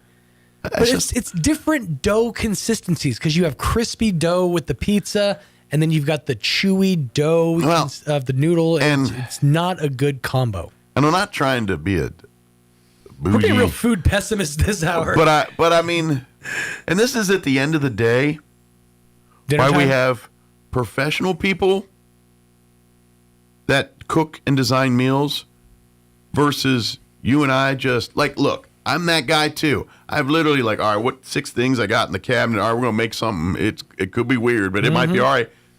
But that's where it should stay. Right. It does not need to be made a TikTok video. We do not need all of because it's not that good. Right. It may have worked in that night, and it may have been, it's all right. Ain't nobody craving that. No one's going to go to for that. They're going to want the real one. You know what I mean? There are certain ones that I see, and I'm like, okay, that's a little, like, what are you doing? That feels like added steps to get to something that could be done so much simpler and so much more delicious. But you're doing workarounds because you need to put in more protein. Yeah. And I get a lot of these are clickbaits and they're trying to create their own platforms, and that's why they're showing these big, stupid tins with number 10 cans and leaving it in there and dumping crap on the cans to infuriate people and all that. I get that's a method. But at the end of the day, it's a method of why. When are we, the idiot that's sitting on the other end, going to say, why am I stopping to watch this anymore? And if we stop that, I know it's hard. I go down the dumbest rabbit holes too. But it's our own fault. Yes. Because then we shake our head thinking, I can't believe, because for the split possible second, we think someone's that dumb. And we know there is, but we also know that this guy's probably not it because he's just doing it to rage me. Yes. But here's what you need to do. And I feel like this is maybe part of the problem with your algorithm is you don't lock into enough of these creators. Like consistent catalog. I'm of just content. scrolling and seeing. Like, I'll give you an example. If you find ones that consistently show like good things or things that are creative, those are the good ones to lock into because you train your algorithm. Okay, I'm going to show you more of these videos. Yeah. A great example, there's a guy, Jordan the Stallion. His whole thing is he goes, like, he'll show a clip of a thing, and he's like, don't even worry about it. I'm already there. And he'll be like in like Spain to try this new like croissant pastry that they have or something. And his whole thing is he'll take it back to whatever he's like hotel or whatever. He'll try a bite of it, which his chew is very annoying because he's like, I'm like, okay, you don't have to do that. But then his whole thing is he'll take his glasses and he'll throw them. Like that's his bit. But from that, you see all these really like creative ideas of like for example, have you seen the trend of the grapes that people are doing? No, I haven't seen. Okay, so there's a big thing right now with people like who are doing the candied grapes. They get like the big ones from like Sam's Club. Okay. And then you get Jolly Ranchers. Okay. And you melt Jolly Ranchers down in like these little things, ramekins, and then you roll the grape on a stick in the Jolly Rancher and then immediately dunk it in ice, and then you're supposed to freeze them. And that makes the grape, number one, crunchy, but number two, it hardens around the grape, so it's like a so it's kind of like a lollipop. And then they like roll it in like crushed up other candies or Nerds or stuff like that. And there's a whole trend online. People selling like not kits, but like pre-made grapes and strawberries and stuff like that. So you just got to put it together, kind of. Not even like a dozen of those for like $17, and that's like a whole thing on Facebook Marketplace. It's so I mean, you find these little creative. I don't like grapes, but that sounds like something I'd try. Or the cranberry thing over the holidays. I don't know if you saw any of those with like the people who were taking them and you soak them in orange juice and Sprite. Oh yeah, I did see that. That makes them like really hard and crunchy. That's that kind of stuff. Those little diamonds in the rough are why you slog through the people who make and like I said, mac and cheese in a toilet. I am a victim of my own thing here, but one of the guys I like that I don't follow, but I kind of see a lot of, and so I sort of follow, is the Chef Reactions guy, which is a guy that's kind of he's a real chef, and he makes a living as chef, and he's kind of gotten famous from his TikTok now. Like I see him all over, like going to ball games and doing all kinds of stuff, eating places and getting into free stuff, and he's made his nut doing his thing. Oh here. yeah. And but anyway, and his whole bit is he'll literally just watch all those really bad videos and crap all over them. And that's kind of his. Once in a while, I'd say he'll watch for every 5 bad ones, he'll watch a good one. And it'll be like some old grandma making a pie or something, and he just like, yeah, what can I say about this? Amazing, But yeah, he's kind of. But pretty much I can tell right away which are going to be the good ones or the bad ones. Just 3 sides. Like I'll look at the screenshot, and if I see a big, giant aluminum pan, I already know that's going to be bad. Right. Because like there's a number 10 can coming, or some giant thing of Velveeta. It's going to be bad. So. Yeah. Something with lots of one ingredient. Yeah. So I like that guy because I like his. Because he's basically a guy that's he's in my id. He's a little younger than me, but he's just as kind of jaded in the way he thinks. And also and equally triggered by these morons on of course TikTok. Now, I think he's turning his mental health into a payday, but that's, so good for We're him. putting holes in influencers' brains, but it's fine because they're cranking out content. Yeah, but I do enjoy watching his videos. It just makes me laugh. So we're going to play our interview we had with Robert Sherman from the Walker Aviation Museum yesterday.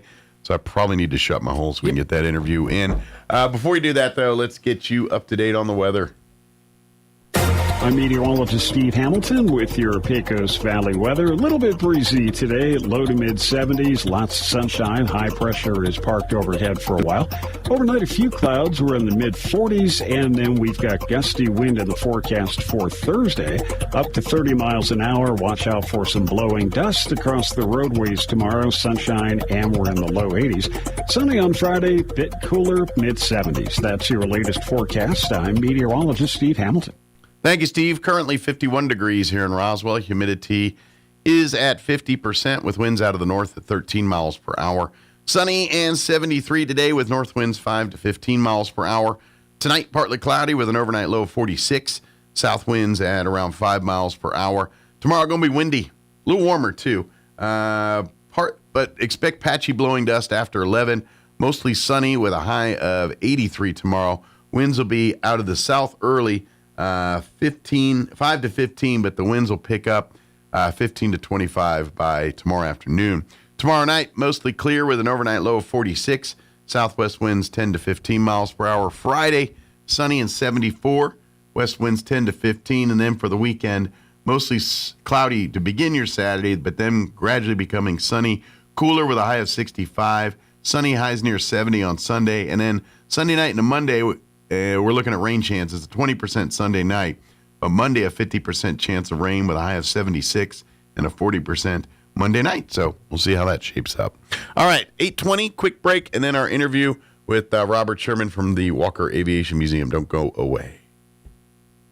Hey, Roswell, it's Ford Truck Month, and your friends at Roswell Ford are rolling out massive savings on all new Fords and 000. You heard right. During Ford Truck Month, get 0% financing for 60 months, 0 down, and 0 payments for 90 days. Plus, Roswell Ford needs your trade today, so we are willing to overpay. We'll do whatever it takes to get you released from your car, truck, or SUV, even if you owe thousands more than your trade is worth. So you can upgrade to a new Ford for less, with 0% financing for 60 months, 0 down, and 0 payments for 90 days. Roswell Ford has partnered with more aggressive lenders that will push to approve your credit with great rates and terms, even if it's less than perfect. Get on board at Roswell Ford. Upgrade to a new Ford today and get huge American-made savings with 0% financing for 60 months, 0 down, and 0 payments for 90 days during Ford Truck Month. 821 North Main Street in beautiful Roswell. Call 575-623-3673 or online at roswellford.com. Interest accrues from date of sale. 0 APR is $16.67 per thousand. Financed on 2025 F-150s. Subject to lender approval. Offers not combined on select vehicles.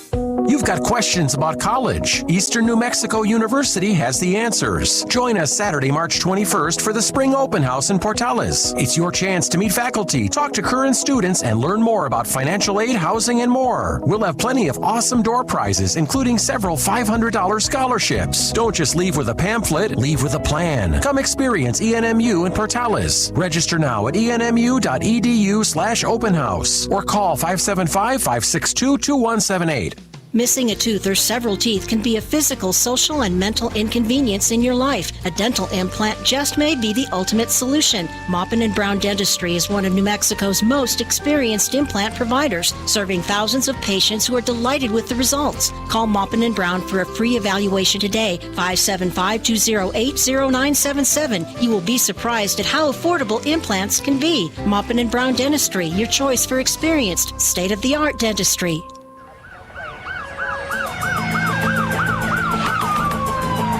When you or a loved one need medical transport, Trans-Aero answers the call.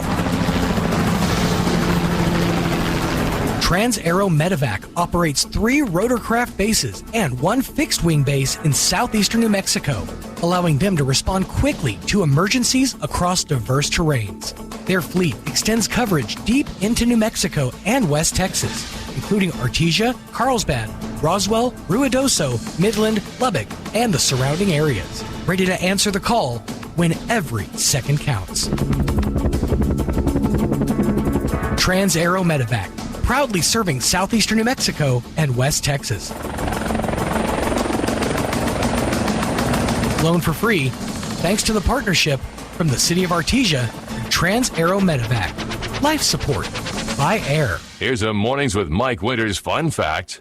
You burn more calories sleeping than you do watching television. For the ultimate workout, fall asleep in front of the TV. Here's Mike Winters.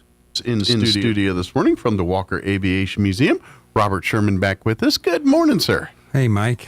How you doing? Good to be here. Good to have you here. And, of course, weather's getting nicer, and things are kind of hopping out at the Air Center now, of course, with the new United Airlines I just flight added. United takes off today in the morning at 10:55, and American Airlines is 12:15. Gotcha. So has that kind of expanded your hours a little bit over at the museum? Yeah, a little bit. Example, that changes constantly, so it's kind of hard to tell people. But that's 10:55 is essentially 11, and we just try to I get out there about an hour and a half before the first takeoff. So you're probably out there about 9. Get out there about 9:30, 9:25, whatever, Gotcha. 9:20, and then stick around until everybody's gone, and that's around 12:15 or so. And grabs a burrito and heads on to the house. yeah. But if you've never been to the museum, it is a great museum that, for folks not familiar, it pays homage to, well, really a couple different aspects. Obviously, the main one is the Air Force Base, of course, initially Roswell Army Airfield, later, once the Air Force separated from the Army, Walker Air Force Base. And it is the history of that base, which was during World War II, one of the primary training bases for bomber crews during World War II. Advanced training. Yeah, advanced training. They came out of pilot training, and they came to Roswell to get, multi-engine stuff. And that'd be kind of their last stop before they go to their duty assignment, basically. Right. Yeah. And a lot of people that went through, Roswell, and they went on and flew in the 8th Air Force in Europe and stuff. And sure. Yeah. Like for me, as a bomb loader, I went to basic training, and then I went to Shepherd Air Force Base for, 5-6 months to learn how to be a bomb loader. And then after that, then they sent me to Holloman Air Force Base. And that's where, so these guys were kind of like for me, would have been Shepherd Air Force Base, learning the last stages of bomb. Like they already initialized, learned how to be pilots or how to be whatever their job is on the crew.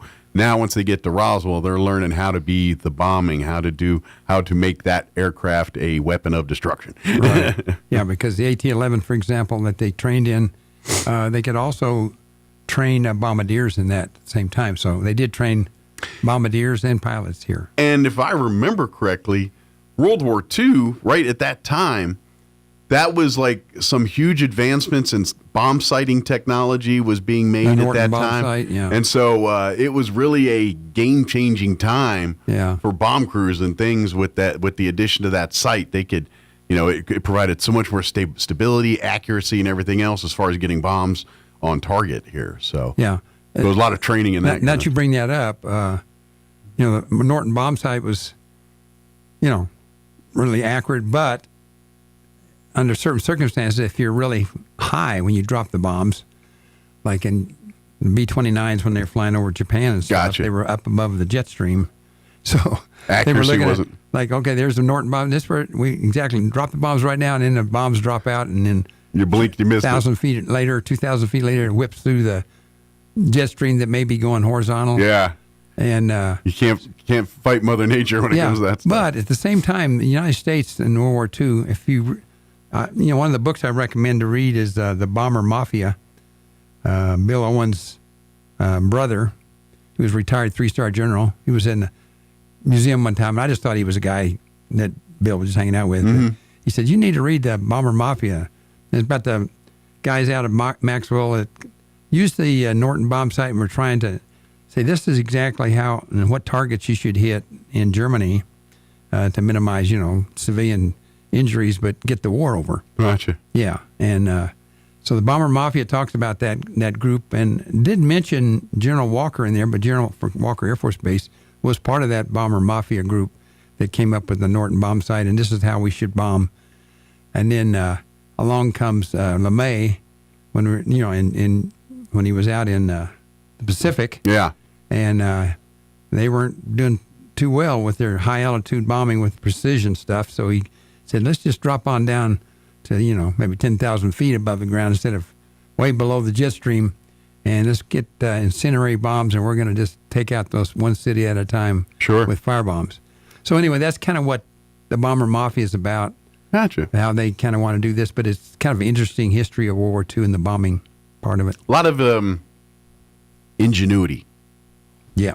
During World War II by our GIs and all the branches. But yeah, that is proof of that there too. But anyway, yeah, I was in the middle. So part of that era of the base and everything else. But the museum also is a study of the first generations of intercontinental ballistic missiles that Roswell was home for that first generation, and so we have a lot of history on that. And then of course the museum is in STEM and all about trying to get youth into STEM-related career fields. So they have a whole lot of great stuff for youth when it comes to, and adults too. I keep saying youth, but really, sure. I mean, you could learn to fly a plane as an adult there. But they have a lot of career field, a lot of stuff for students to kind of find their niche. Yeah, and, our website is really full of good stuff that actually you can play the videos and stuff off of your smartphone. Right? Mm-hmm. So that's kind of a, when I'm in there, I typed up a kind of a 2-page cheat sheet that they could use rather than going just to the museum. Walker, WAFB museum.org. Yep. Walker Air Force Base, WAFBmuseum.org, and click under education, and then you can find all the videos, the stuff. There's about 12 that we show different careers, and then there's actually I think 38 or 32, I forget, ground school videos there that are anywhere from 20 to 15 to 30 minutes long. Okay. And if you watch the whole thing, it's all and they're real professional of the ground school to become a pilot. And it's about 12 hours worth of training they can watch right off their phone or computer, whatever. Literally, if you're putting your mind to it, you can, through the Walker Aviation Museum, get partway to a pilot's license. They got including getting seat time through the simulator and things like that. So if you're serious about that, I highly recommend you reach out to the museum and see what you can do to get in there and get involved when you have free time. So. Absolutely, yeah. But I know now that the weather's getting nicer and spring's getting here, and things are kind of getting, people want to go out and do stuff. If you're a youth group or civic organization, please don't forget the Walker Aviation Museum would love to host small groups of youth there to come out and do tours of the museum, to get to experience some of the cool things we're talking about here, get to see the STEM stuff, get to kind of, pull the levers and, kind of see some of this stuff in action too. So if you're interested in setting that up, please don't hesitate to reach out to the museum. They'd love to set up a time to do a private group tour session with you. Yeah. That's right. So, and like we said, they mentioned some website that you can go on, and it's onetonline.org, but they can list 1,014 careers alphabetically with pages and pages of information on each one of them. So anyway, it's just a great source for. And it's people come in. I said, "You got any?" I have to be careful because sometimes people are younger, older, like, "What? I don't have any kids," or "I have," what? Sure. But do you have any kids, family, church group, whatever that's 13, 12 to 18 years old that are looking for a career? Then I would recommend you get on our website, and really they can help them out a lot. Absolutely. And not all of the careers are aviation related. They are STEM related. Yeah. But some go into engineering, oil field, other stuff too. Yeah, that not one just, with that 1,014 is all kinds of careers. Yeah. Yeah. It's not just relegated to the airline industry. Now, that being said, there are plenty of opportunities through the airline industry as well, too. Welding to aerospace, whatever. And I know I've said this with you a bunch of times on this radio. Young folks, if you're looking for a career in the aviation industry, the world is going to be your oyster because they are in desperate need of mechanics, pilots, air traffic control. You name it, they need it in the airline industry right now. We are not recovered from COVID on that stuff yet. We don't have enough people, qualified people, that's at why these places. Some of I think, if I'm not mistaken, we had flights going to Phoenix and stuff, but American Airlines was struggling to have enough pilots, So well, and I know you see it, I see it. It seems like every week there's some near miss or some kind of dumbness going on in an airport because someone's lack of judgment going on with these things.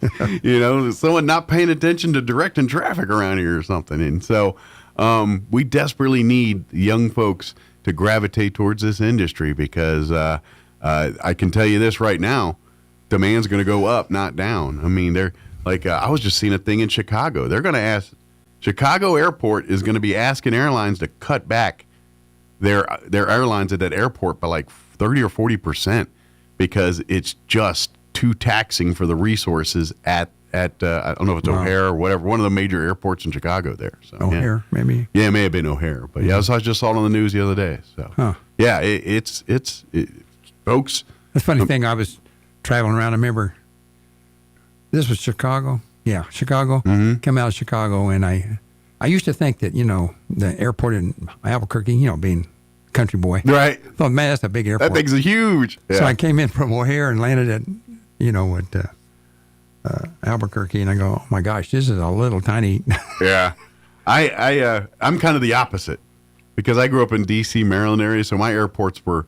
Well, it wasn't called Ronald Reagan National at the time. It was just National. But Reagan National, BWI, Dulles, these are major international airports. Oh, Dulles, Reagan's actually the tiniest of the three. BWI and Dulles are way larger. But anyway, I was kind of used to that. And so when I joined the military and I got stationed at Holloman, and they flew me into El Paso. That's where I flew in civilian commercial through El Paso.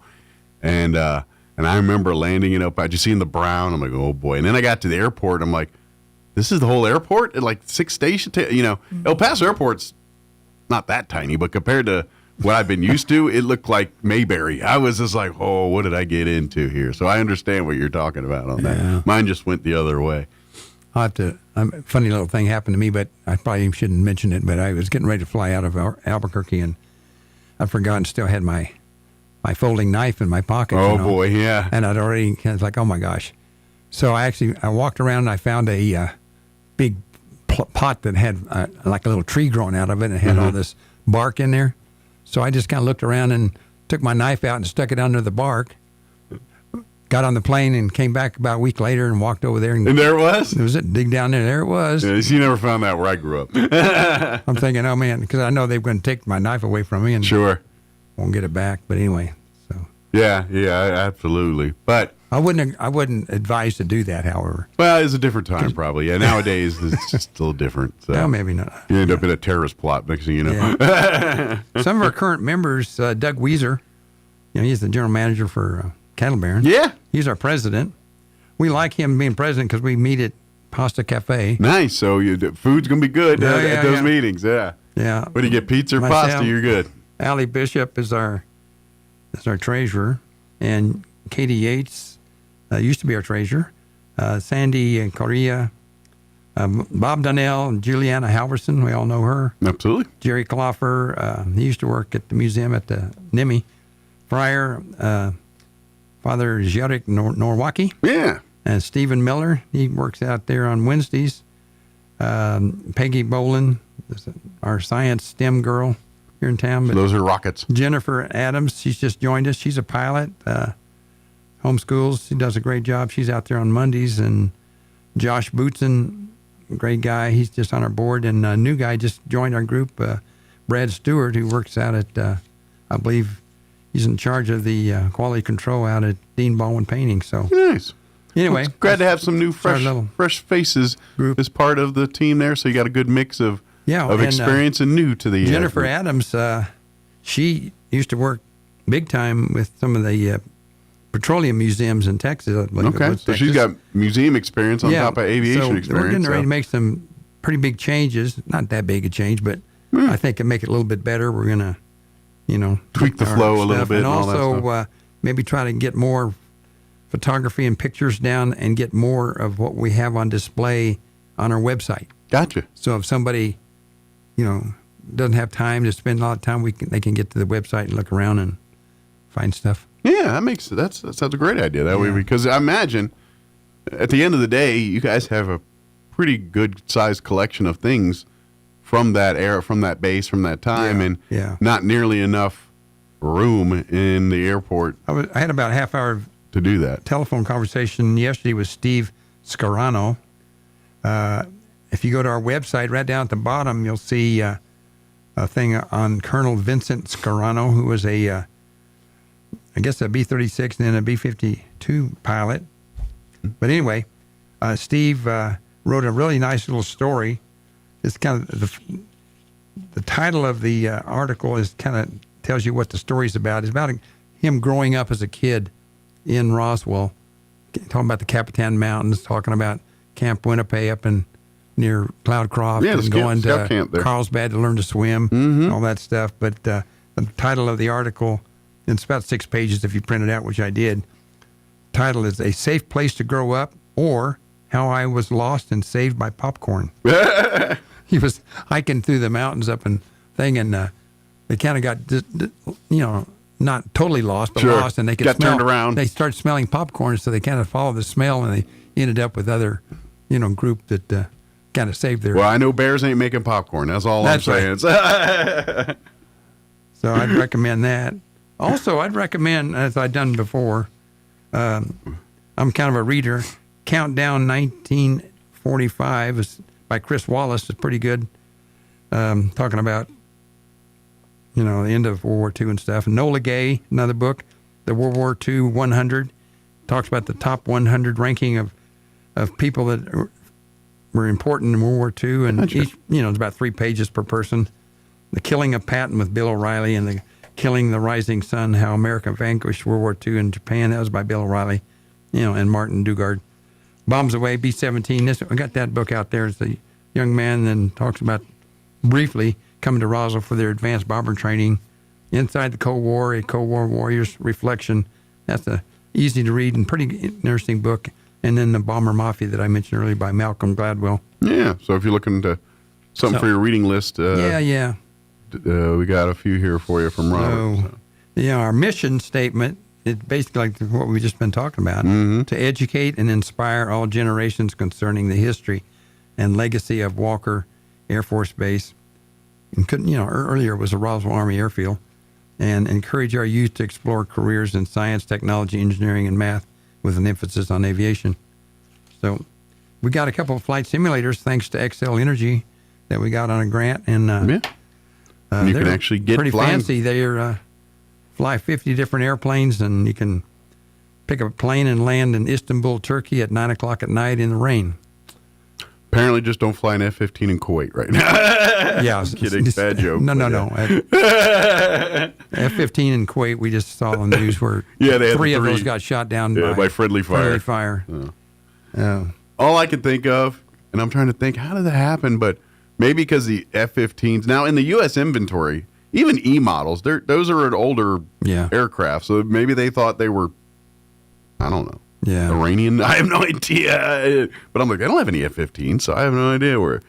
That's kind of a way. The only thing I can relate to, as far as I wasn't a pilot. I was in the Air Force 30 years and aerospace physiology guy trying to teach pilots not to kill themselves. But I occasionally got to fly, and the fighter plane I got to fly in a lot was F-15 when I was in Okinawa, and do the air-to-air combat and. Oh, they're a beast. Sit in the back seat and get all sick while they're jerking the plane around. And, they're beasts. Those things are. So I could kind of. Did they do vertical takeoffs with you?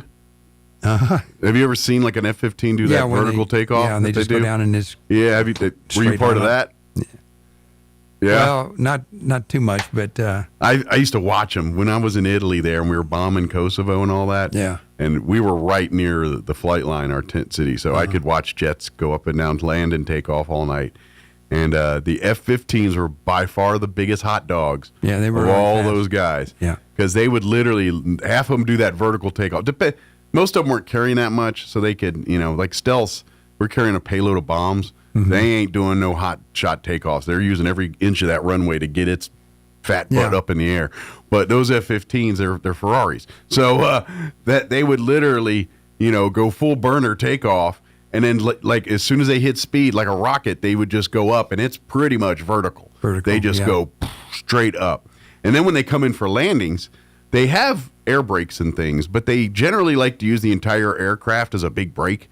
So when they come in landing... Just kind of flare it. Yeah, they'll land, and they almost land like a wheelie. They'll land on the back wheels, and they'll ride that baby like a pop wheelie for as long as they can. Now, they're telling you to slow down the plane, but it's a hot dog and pilot thing. I don't care what anybody says. And then it's almost like I think a little test of coolness to see how long they can ride that bad boy before they have to drop it down. And so I used to sit there all night and just watch them. Just ooh, that guy got far. That kind of deal. But that was 15s were a different breed. Those when guys. They were getting ready to take off, they said, well, and they were taking off formation more or less. They said if the guy in front of us has to abort, then all we'll do is just, we'll just pop over, just, fuel full power and just go flying right over the top of him. Yeah. Because we're not going to try to brake, so he's braking. We'll just take off over the top of him. But yeah, those they're impressive aircraft. I mean, they're awesome for what they did, but I got to tell you, with the F-22 and even the F-35, what they can do now. Oh yeah, it's night and day different than an F-15 or an F-16. Or there's just way too much technology in those compared to those air. I mean, when we think about it, these 15, 16, these are from the 70s. These are old aircraft. Yeah. They're bad aircraft, but they're, the technology in the 70s is not the same. So. No. But then again, an F-16 in 2025 does not look the same as an F-16 in 1978 either. So. Yeah, just like the B-52s are getting ready to get new engines. Yeah. Yeah, if they looked like they did in 1952, nope. No. And I was reading new engines, and it's expecting the plane to be at least in operation and functioning well until 2050. That means it's been flying for almost 100 years. Yeah, there is. Unbelievable. Well, they already got new instrumentation. Sure, I'm sure every part's new and everything else, but yeah, I mean it's like the A-10. They cannot find an aircraft that does the mission that it does better than that particular aircraft. They've been trying to get rid of the A-10 for years. And most veteran Army guys on the ground said, please do not get rid of the A-10. Yeah, they love the A-10, and quite frankly, I do too. But, it is an amazing aircraft for what it does. When it's close combat, that thing's a beast. You could shoot at it all day, and it'll stay up in the air, and it's pretty much a flying armored tank up there. It's just a cool aircraft. Yeah, it is. Yeah. But anyway, is there any stuff for Walker we want to update folks on here a little bit before we run out of time? No. I want to give a little quick history of the B-36. Used to be part of the planes that flew over our house when I was a kid here and rattle the stuff and cause it to vibrate off the piano top. My mother like, oh my gosh. You knew when one of those were coming. Another B-36 coming over. Yeah. Yeah. But want to go on? Shall we go through that right quick? Yeah, absolutely. Let's do that. Yeah. Okay. Okay, Walker, B-36 was part of the base from about 1952 to 58. In SAC, the B-36 was the primary nuclear bomb delivery weapon system for SAC. And when I say SAC, Strategic Air Command, from about late 1948 till 1955, which then replaced by the B-52. The beginning of the idea to build the B-36 started actually in 1941. Okay. So the U.S. could bomb Germany from Gander, Newfoundland, in the event that England was overrun by Germany. Okay. Flight from Gander to Berlin and back was 5,700 miles, and the U.S. also needed a bomber that could possibly bomb Japan from Hawaii. And then later on, of course, we got Tinian and... Well, and you got to remember, too, Saipan. At this time in our history and technology, air refueling was not a thing. No. They had to go from whatever they're launching from to the bomb site, unless there was a once you got air landing. Refueling, that changed. Yeah, that changed the game on it. But they had to plot all this in the air, and that's kind of like you said. They needed a jet with a bigger gas tank that if in the event England's gone, we can bomb them from farther away. Yeah, the B-36 initially started out with 15 crew members and then got down to 13 crew members. Wingspan 230 feet, length 162 feet. Maximum takeoff weight was 410,000 pounds. Cruise speed was 230 miles an hour. The max speed was 435 miles an hour. It could fly service ceiling. Altitude was 43,600 feet. And the recon models could fly at 47,000.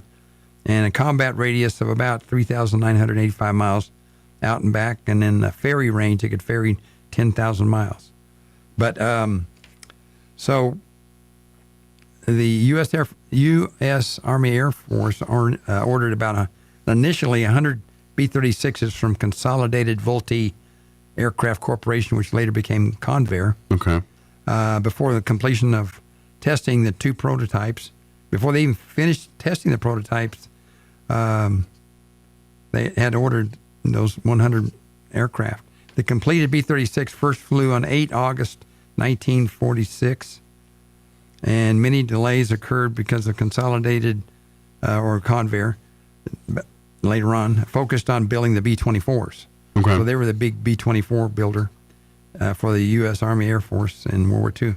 The B-36 was the only aircraft with the carrying capacity to carry the initial heavy atomic bombs from the U.S. all the way into targets of the Soviet Union. Again, this is before aerial refueling. Right. The carrying capacity of the B-36 was 4 times that of the B-29. Oh, wow. Until the B-52 became operational in 1952, the B-36 was the only aircraft capable of delivering a nuclear weapon to the USSR. And even the B-52 later, the B-36 was the only aircraft capable of carrying the first generation hydrogen bomb called the Mark 14. Okay. And that bomb was 25 feet long, 5 feet in diameter, and weighed 42,000 pounds. Can you imagine? Wow. So they had to merge the 2 bomb bays of the B-36. Nice. The last little bit here, the propulsion system, the B-36, was 6 28-cylinder Pratt & Whitney radial engines mounted in a manner which the propellers were in the back.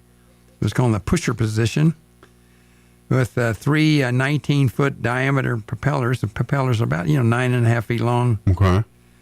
At the rear of the aircraft, Golly. with a total horsepower of 22,800 horsepower. Whew. Then they added 4 turbojets, 2 on each wingtip, which, if you converted and looked at it, gave the B-36 about 40,000 horsepower. That is where the term 6 turning, 4 burning came from. With the 6, props 6 and 4 burning. Yeah. There were mechanical issues. After each long flight of the B-36, all 356 spark plugs had to be changed. Oh, Lord. Boy, that's when you want to be a maintenance guy. Yeah. Right. Also, when the 20 millimeter cannons or guns were fired, it caused the light bulbs sometimes to fail in the aircraft due to the excessive vibration. Wow. And due to the mechanical issues, the 6 turning, 4 burning turned into a humorous modifications that a lot of the crew talked about. And they said, what, instead of 6 turning, 4 burning, we've got 2 turning, 2 burning, 2 smoking, 2 choking, and 2 unaccounted for. Yep, that sounds about right. And later, the modified, reconnaissance aircraft were able to fly at 47,000 feet. Okay. So at its time, it was the long-range bomber, and of course, it sounds incredibly expensive to maintain and operate, hence why air refueling is by far each cylinder had 2 spark plugs. Yeah. So that's where you got all those. But boy, did it sound like a powerhouse. Yeah. Yeah, imagine it's intimidating to probably even fly work on that thing just because of the sheer size of it and the sheer. Yeah. Once they start firing up all those engines, when you're, I've had experience, where I'm launching aircraft and things like that, stealths and 16s and what have you. And you got to pay attention, because if you don't, you could be dead. I mean, it's that. But I imagine with those huge propellers going, those, the jet engines, I imagine that thing's a walk-in safety hazard. When you walk around it, everywhere you look, you get sucked in, chewed up, or whacked with an antenna pretty easily on that thing. Oh, yeah. You got a bunch of those propellers. Yeah. Right. As a maintainer, I don't care what it is. If you're a maintainer, you have all had so many dents in your forehead from whacks from hitting antennas or hitting things walking around a jet aircraft every single time. So. Yeah. But that's pretty cool. So there you go, the B-36. The... in the past, we've had a lot of people just kind of mention their names, thanking them for keeping our doors open and some funds and stuff. We just talked about XL Energy providing that grant and stuff, but Pioneer Bank, Featherstone Development Corp., Glenn Furniture, 6 Bomb Wing Reunion Group, David Petroleum, General Murray. Previous years, Toyota, XL Energy, Aircell was a big supporter in the past years. And some individuals, Phil Cathy, Dr. Engstrom, and Lloyd Hughes, some of the people like that have given us a little moolah. Well, we could keep the doors open and do stuff. So we appreciate all those folks. If you would like to support, we would love to have you. It does, the museum is, it's all volunteers, all, folks that do this for the love and preservation of what that museum represents. If you'd like to volunteer, especially now that we've got a more increased flying schedule, more volunteers to be service docents or things like that, allows us to expand the hours of the museum. Obviously, monetary donations help keep the lights on, keep everything preserved, allows us to expand and add to the educational and quality of the museum. So please, if you're interested in donating or serving, they're always looking for, if you don't, maybe a docent's not your thing, but love to serve on the board level or serve in, hey, I just love to help out with, some of the artifacts and things. If you need help in the archives here that I can help out with, things like that, please reach out. They'd love to have it. Yeah, over the years we had so many people do stuff that, helped us out. But Steve Griffin, for example, he was a weather guy in the Navy and donated all his equipment. We have it on the wall there, kind of for STEM stuff. Cool. And it's just if you go to the UFO Museum down on Main Street, and you first walk in, the first 20 or 30 feet or so is all these charts on the wall of timelines for Walker Air Force Base and Roswell Army Airfield. And that's something we did a while back. They got about an $80,000 investment to update some stuff in the UFO Museum. So you can see quite a bit of history now about Walker, at least the timelines and stuff, by just going to the UFO Museum and that first part when you first walk in. Yeah, wet your beak there and then come see more when on down at the airport. That's right. Again, we're running short on time here, but if you go to the website, www.wafbmuseum.org, the letters stand for Walker Air Force Base Museum, so if you can't remember that, just Google that. And then once you go to the website, you can learn more about if you're in a youth group organization, would like to set up a tour. If you want to obviously tap into all of the STEM and educational stuff through the website, that's where you go. If you want to help out monetarily or serve in another way, you'll find links to connect with people to do all that. Yeah, we try to get kids in there, and unfortunately, 8 is the ideal number because we put 4 of them in the flight simulator room for about an hour, and they get pilot and co-pilot and get to change off. And then the other ones, we show them the 12 videos of different careers. Cool. And then they flip-flop back and forth. And then before we start that, we walk out to the flight line and tell them kind of about the planes and Dean Baldwin painting and air sail and what they do. So kind of see some day-to-day operational stuff of aircraft industry there. Cool. So come on out but you need to give us a heads up about a week or two so we can get the right people out there. So make arrangements. Flight simulators and stuff. But if you want to come by, just check out the museum. Follow the flying schedule, but right now it's kind of during the week here. Yeah, we're there about from 9:30 to about 12:30. Monday through Friday, but not Saturday, Sunday. So sometimes Jennifer Adams, our gal, goes out there on Sunday, but it's just because she wants something to do and get out there and do it. Well, yeah, and that's what more volunteers allow more for that. That's right. People have other things in their life too. Think about joining us. Come on out. It's a lot of fun.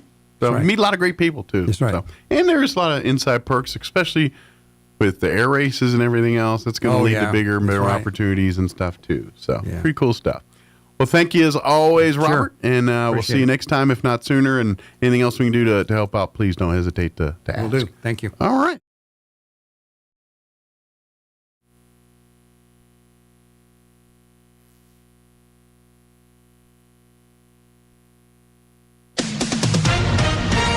With SRN News, I'm Rich Thomason in Washington. Secretary of War Hegseth says a torpedo fired from a U.S. submarine found its mark last night, sinking an Iranian warship in the Indian Ocean. Hegseth says the vessel was in international waters when it was hit, in the first such strike by the U.S. since World War II. The U.S. and Israel have hit Tehran and other Iranian cities in multiple airstrikes on this day 5 of the Iran war, and the CENTCOM commander says that so far all is going according to plan.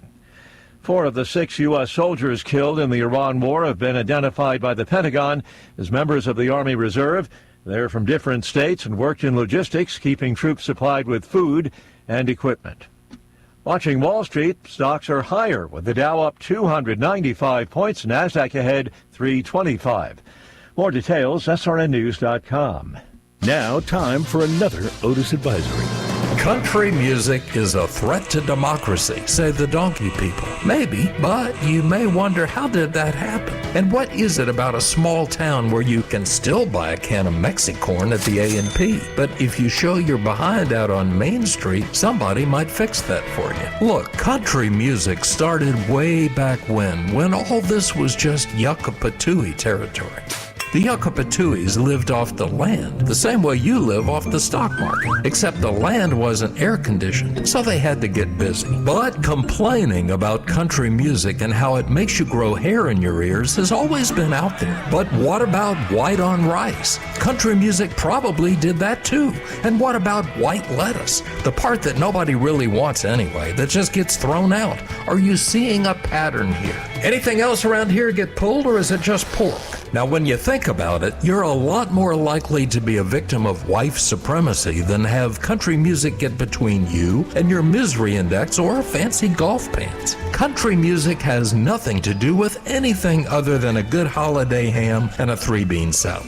And don't pay any attention to the part about that's where they shoot every third looter, and the second one just left. Oh, probably just made up anyway, so I'd go with that. This your Uncle Otis, a false and dangerous narrative keeping fear alive. I'll see you at the Peace March.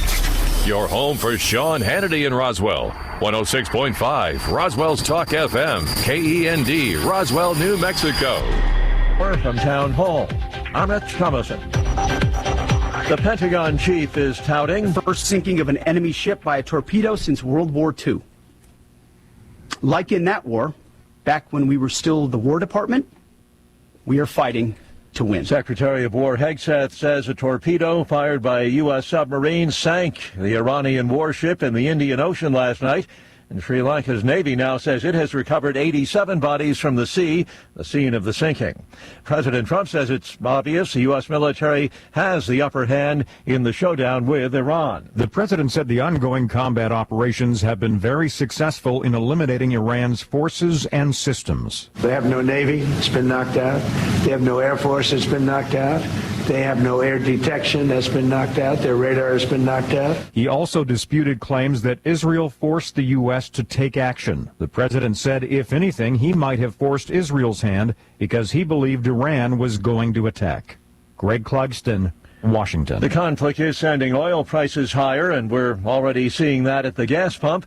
And Dulski filling up in Jackson, Mississippi. I think a lot of times people can think, oh, it's not going to affect me. It's halfway, it's all the way, around the world. But, I mean, there's a definite trickle-down effect, a domino effect. It's going to affect everything in our lives for, we don't know how long. AAA's national average for a gallon of regular is up 9 cents from yesterday. James Tallarico, winner of the closely watched Democratic Senate primary in Texas, defeating Congresswoman Jasmine Crockett. For the Republicans, there will be a May runoff between incumbent Senator John Cornyn and State Attorney General Ken Paxton. On Wall Street, the Dow is up 313 points. The Nasdaq ahead 314, and the S&P is better by 57 points. More on these stories at townhall.com. Everybody wants cheap airfare, but where do you find it? You call low-cost airlines. Their prices are direct from the airlines, and they're so low you can't find these fares published anywhere. They specialize in cheap flights, discount hotel rooms, cheap car rental rates, and great package deals anywhere around the world. Wherever you want to go, they can help you get there cheaply and with a best price guarantee. If you want the lowest prices on your airline tickets or other travel services, call now. That's right, call. That's the only way to get these rates. Experts are standing by 24/7 to get you the cheapest airfare and hotel rates available. So don't wait. Call right now for the lowest travel prices anywhere and for great last-minute travel deals too. Call 866-755-5300. That's 866-755-5300. Again, that's 866-755-5300. Call us right now.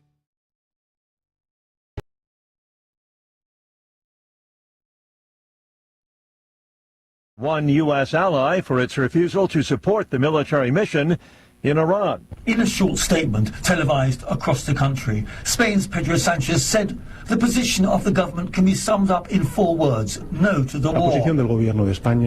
Sanchez once again criticized the US and Israel's military actions in Iran, standing firm against fresh trade threats from Washington, and warning that the Iran war risks playing Russian roulette with millions of lives.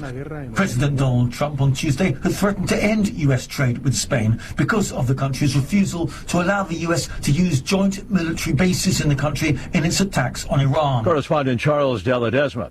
Iranian drone strikes damaged several Amazon Web Services sites in the Mideast, exposing how vulnerable cloud data centers can be. AWS says drones hit a couple of data centers in the UAE and one in Bahrain. News and analysis, townhall.com.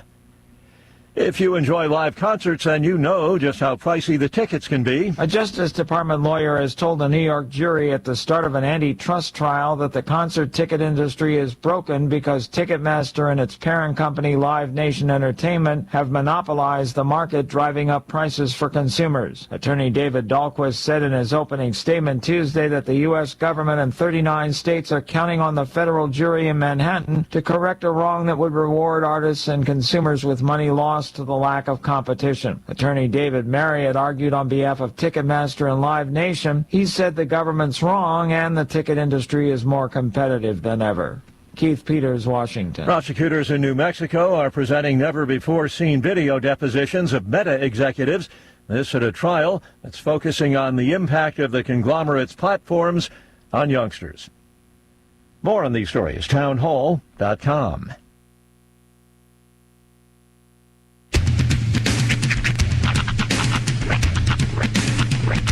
What in the wide, wide world of sports is going on here? I promise you, whatever scum did this, not one man on this force will rest for 1 minute until he's behind bars. Now let's grab a bite to eat. Yeah, come on. I feel the hot wind on my shoulder and the touch of a world that is older. I hit the switch and check the number. I leave it on and then I slumber. I hear the rhythm ringing through it. Flamenco guitar and cumbia music. I hear the talking of the DJ. The devil listen, what does he say? I'm on a Mexican radio. I'm on a Mexican radio. Broadcasting live from high atop the J.P. White Building in downtown Roswell, New Mexico. It's Mornings with Mike Winters on 106.5 Roswell's Talk FM. Is that what I sound like when I talk? Now, here's your host, Mike Winters. And good morning. It is 6 minutes after 9 o'clock. Welcome to hour number 3 of Mornings with Mike Winters, right here on 106.5 Roswell's Talk FM. Happy Wednesday, everybody. Indubitably. You know, some interesting factoid there. That, I don't know if you heard in the beginning of the news there, they were talking about, they released names of the servicemen, I think they're all members, that were killed in action here in the Iran bombings and attacks. And if you happen to notice, I think all of them were reserves. And so I kind of blurted out here, I was like, that's not uncommon. If, a lot of people think you join the reserves, it's like the weekend warrior type mindset here. But the way our military works and the way the operations in general, if you join the reserves, and generally when you join the reserve, at least it was when I joined, I don't know if it's different now, but when you join the reserves, you basically register through the reserve unit. Mm-hmm. You like if you're doing active duty, you just roll down to the recruiter down at the mall or whatever, and you go. But if you're going reserves, generally you have to find the reserve unit near you, get in there and say, hey, what do I got to do? And then they put you through. Mm-hmm. That being said, once that happens, you're at the same basic training and all that stuff. Right. So, but each reserve unit has a different mission. Mm-hmm. So if you are signing up with a reserve unit that there is a forward combat mission for their unit, right, odds are very, very good that you are going to see action. It's just because of and that's how something they don't tell you in recruit. When they're trying to bring you in with right. 1 weekend a month, 2 weeks a year, keep on living your life. Wait, well, what? And if you think about it, here's the reason behind it: is we have a full-time military force. Mm-hmm. That full-time military force kind of already has a day job. Yeah. Now, don't get me wrong, the part of it is to mobilize and get a quick attack thing on something. But when you're talking about a planned operation like this, there are certain parts of the military that can't be pulled from what they're currently doing. That makes sense. Because those missions are as vital. Unless Pete Hegseth needs to make a viral video.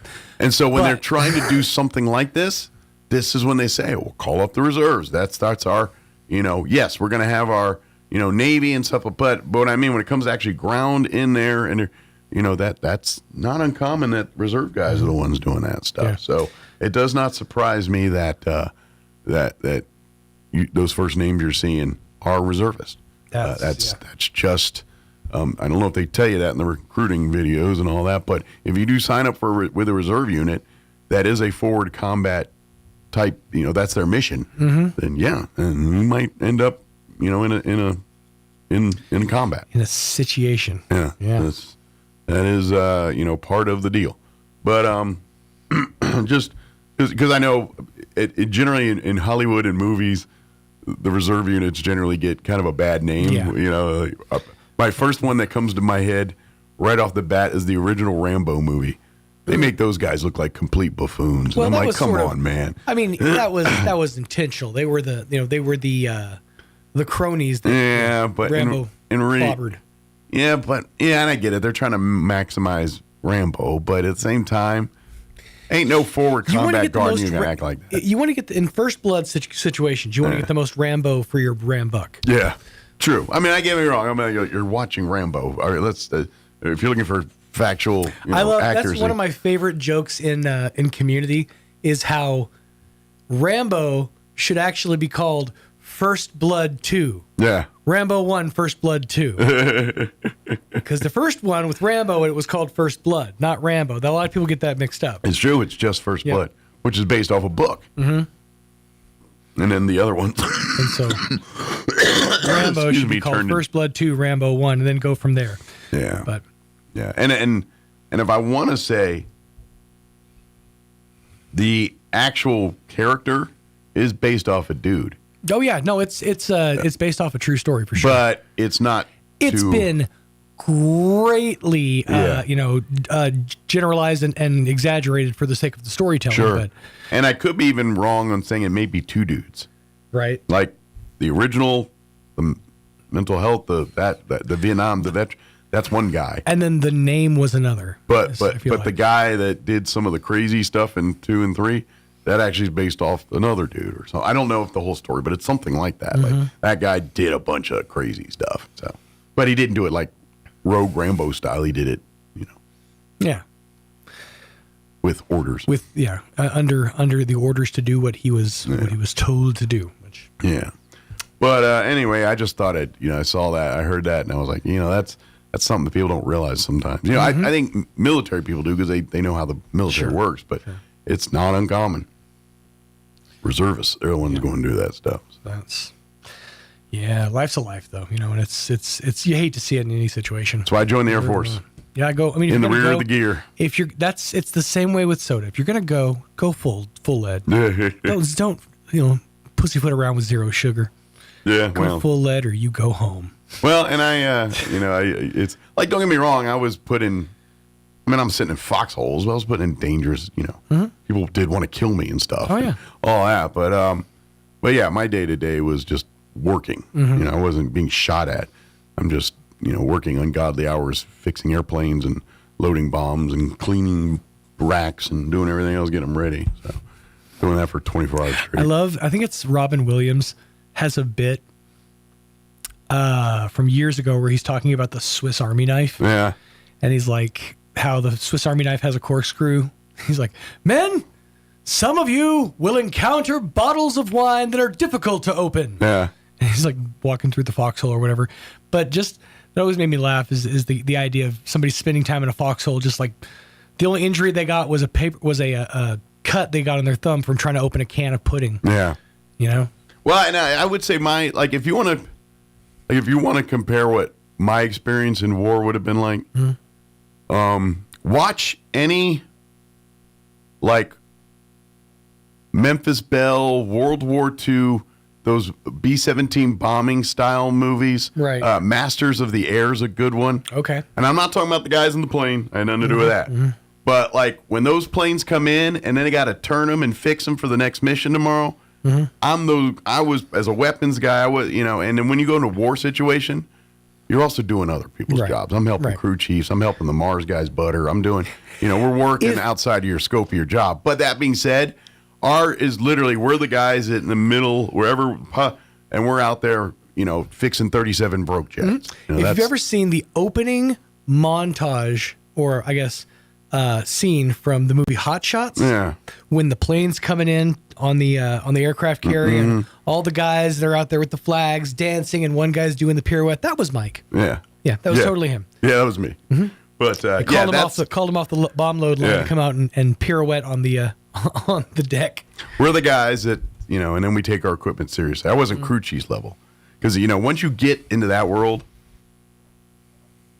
that jet belongs to the crew chief. Right. Well, and the pilot gets to fly it. That makes sense, because crew chief is that highest rank, right under master chief, wherein you get a giant helmet and a plasma rifle. No. The crew chief is that's his plane. He's in charge of it. He does have assistant crew chiefs to help assistant mechanics. But when you look at a jet, the pilot's name is there, but right there is the crew chief, and they'll tell you. And pilots know, good ones do. They'll learn if they don't. That's the crew chief's jet. You're just borrowing that bad boy. At least I'm sure Navy's the same way, but Air Force is very much. That's your baby. Yeah. You mess with it. Now, that being said, your jet might not be personally flying by that pilot at all. Like, each pilot's assigned a jet, but when they go to combat, they'll take the best 7 jets or 10 jets or whatever they're supposed to take that's available. But if that pilot isn't, that doesn't mean his plane's not going. Right. So, like, for instance, when the 117 got shot down in over Kosovo back in the 90s there, and they were dancing on it and all that, and they showed the cockpit, and it was actually a 7th Fighter Squadron jet, and they had the pilot's name on there, and they were like, "This is the guy," and it's like, no, it wasn't. He wasn't even there in the theater. It was a different guy. But that being said, the crew chief goes. That's why they say it's the crew chief's jet. Yeah. The pilot may have a name on it, but it ain't his jet. You know what I'm saying? That makes sense. Yeah. We're going to, speaking of military and all that, we're going to play our interview with the American Legion Post Nice segue. families there here in just a bit. So, but I will say this, one of the cool aspects that when we went to war is a lot of traditions that you don't necessarily see in your squadron come out when you go combat. Like, for me, it was that the whole stuff about the history of each of these aircraft. Right. And each of these aircraft have their, by some of the, and I'm guessing these were laid out by some of the OG crew chiefs back at Tonopah and maybe Gulf War I. They literally, each of these jets have their own, like when you see bomb art, like you look at old World War II planes, they got like the Memphis Belle and they got the Lady. Well, the 117s, and I'm sure the other bombers have, they had their own, each one your unique one. And but it was never on display until they go to combat. And now it's a stealth fighter, so they're not painting it on the nose like they are here. Right. So all that stuff goes in the weapons bay. So you don't see it unless you're a maintainer, you're a pilot, or you're at an air show that they just so happen to have the doors down, which they don't. But that stuff's covered up 99% of the time. And then when we took it to war, all that was either unearthed or repainted on there. And they kept it up because we brought them home, and they kept them on there for a good 6 months afterwards before they cover it back up again. That's crazy. But the other thing, too, is you also get their sortie counts. And so every time that thing bombs a mission and has a target, they put a bomb notch on there. Oh, yeah. And you start seeing the jets come back, and they've got just a whole... Starting to look like an Artesia water tower. Yeah, so that was kind of neat to experience that, and to be a part of like the real mission, and that was kind of the part So that's where my combat experience is way different than a lot of other people's stuff. So, but it was don't get me wrong, it was hard and worked hump, but at the end of the day, I didn't, and don't get me wrong, I did things that ended people's lives. I loaded bombs. A lot of the work I did. I will tell you this: all of Milosevic's scientists and leader, the work I did probably took out a lot of those guys. I'll put it this way: there would be blood on Mike's hands, although it landed right here. Right. Mike's hands are just small enough that it missed his hands. Yeah. So there's blood slightly above his hands. Right. So I don't look at it like that. Right. I went in a foxhole. You couldn't possibly look at it like that. You'd lose your mind. Exactly. But there's no way to justify that. That being said, I kind of, my experience in that is different. I looked at it in a more, I wouldn't say nostalgic because that's not the right word, but yeah. It's a place of honor, There's place of respect, pride behind it Sure. when I think back on it. Maybe that's a good word to put it. All right, let's get it going before I start just getting really stupid. It is 18 minutes after 9 o'clock. Let's get you up to date on the weather. You can find the button. I'm meteorologist Steve Hamilton with your Pecos Valley weather. A little bit breezy today, low to mid 70s, lots of sunshine. High pressure is parked overhead for a while. Overnight, a few clouds. We're in the mid 40s, and then we've got gusty wind in the forecast for Thursday, up to 30 miles an hour. Watch out for some blowing dust across the roadways tomorrow. Sunshine, and we're in the low 80s. Sunny on Friday, bit cooler, mid 70s. That's your latest forecast. I'm meteorologist Steve Hamilton. Thank you, Steve. Currently 54 degrees here in Roswell. Humidity is at 47% with winds out of the north at 14 miles per hour. Sunny day, 73 are expected high. Winds will be out of the north, 5 to 10 miles per hour. Tonight, partly cloudy. Expect an overnight low of 45. South winds at around 5 miles per hour. Tomorrow's going to be windy. A little warmer, though. We'll hit the 80s but they say patchy blowing dust should be kicking up after 11. But sunny for the day with a high of 83. South winds early 5 to 15. By the afternoon, those winds are going to pick up 15 to 25 miles per hour. Thursday night, clear with an overnight low of 46. Southwest winds 10 to 15 miles per hour. Friday, mid-70s and sunny. Winds out of the west 10 to 15 miles per hour. Things cool down into the 60s on Saturday. Mostly cloudy early, gradually becoming sunny with a high of only 65. Sunday, we're back up to 70. But then Sunday night and Monday, we're looking at rain chances. Only a 20% Sunday night, but a 50% Monday with a high of 76 and a 40% chance on Monday evening. So we'll see how that shapes up. All right, it is closing on 9:21. We're going to take a quick commercial break and then our interview with the American Legion folks on the other side. Don't go away. Artesia General Hospital presents expert tips for a healthier cold weather season. As temperatures drop, your risk for seasonal illness rises, but small daily habits can protect you. First, strengthen your immunity. Get your annual flu vaccination and keep hands clean. Second, maintain balanced nutrition. Enjoy holiday meals, but focus on vegetables, lean proteins, and mindful portions. Third, protect your skin. Heated indoor air pulls moisture away from your body. Apply moisturizer twice a day and stay well hydrated. Healthy routines don't need to be complicated, just consistent. These healthy living reminders are brought to you by Artesia General Hospital, ready to take care of you and your family. Hi, can I help you? I'm here to make hot your home. You're not Fergie's. I have right tools for a job. Well, you may have the proper tools, but do you know how to use them? I learn on Croatian YouTube. Oh no, baby. Just because they have the equipment don't mean they can get the job done. Let Fergie's work their mojo on your heating and AC unit.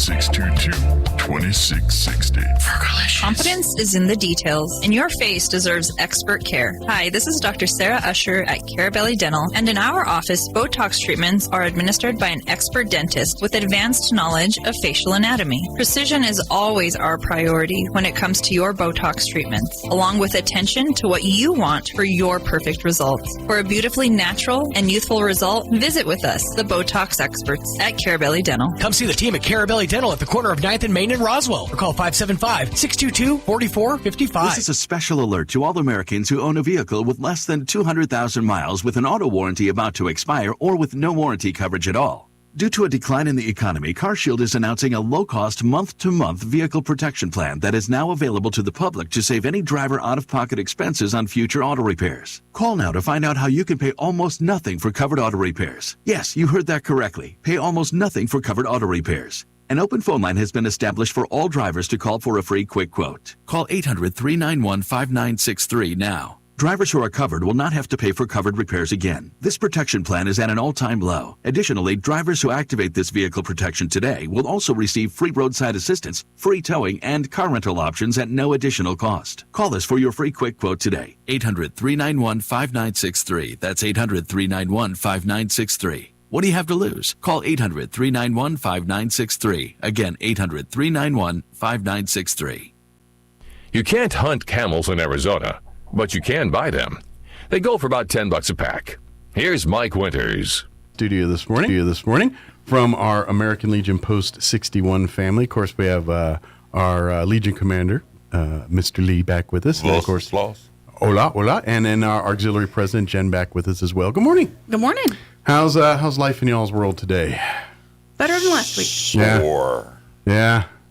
That's I life. can barely move today. Life is just one series of ailments. That's what I'm going to learn, Yeah. As you get older, that's all it's about, I guess. Now I get it. I get like when I know when I was younger, and it's like all the old people just seem to get together and talk about the various problems they have. Medical issues, yeah. Now I'm like, all right, there I am. Yeah. Like, oh no, I've joined that club. Yep, there it is. Crud. I'm not talking about what hurt me. You haven't I'm been talking over about the to weather. play pinochle, though. That's right. So, I mean. It's either the weather or what hurts me. That's the two things I talk about. And usually they're connected. Yeah. Waiting for dinner. Yeah, that too. Yep. But I know, as we are kind of turning to spring here, things kind of start picking up here a little bit on the calendar for American Legion. Of course, just kind of recap things since we've last spoke.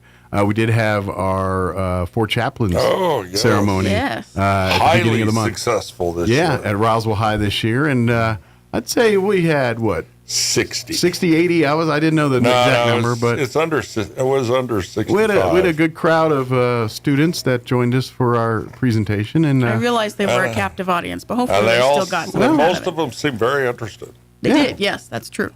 And I think at least some took away very. Some were just like, all right, it was a good nap. It's better than class. But yeah, I think a few did kind of walk away, because it was nice. Some of the students came up to us afterwards and thank you, and that's a couple did. Yeah, and so those people don't do that unless it meant something to them. You know what I mean? True. So I think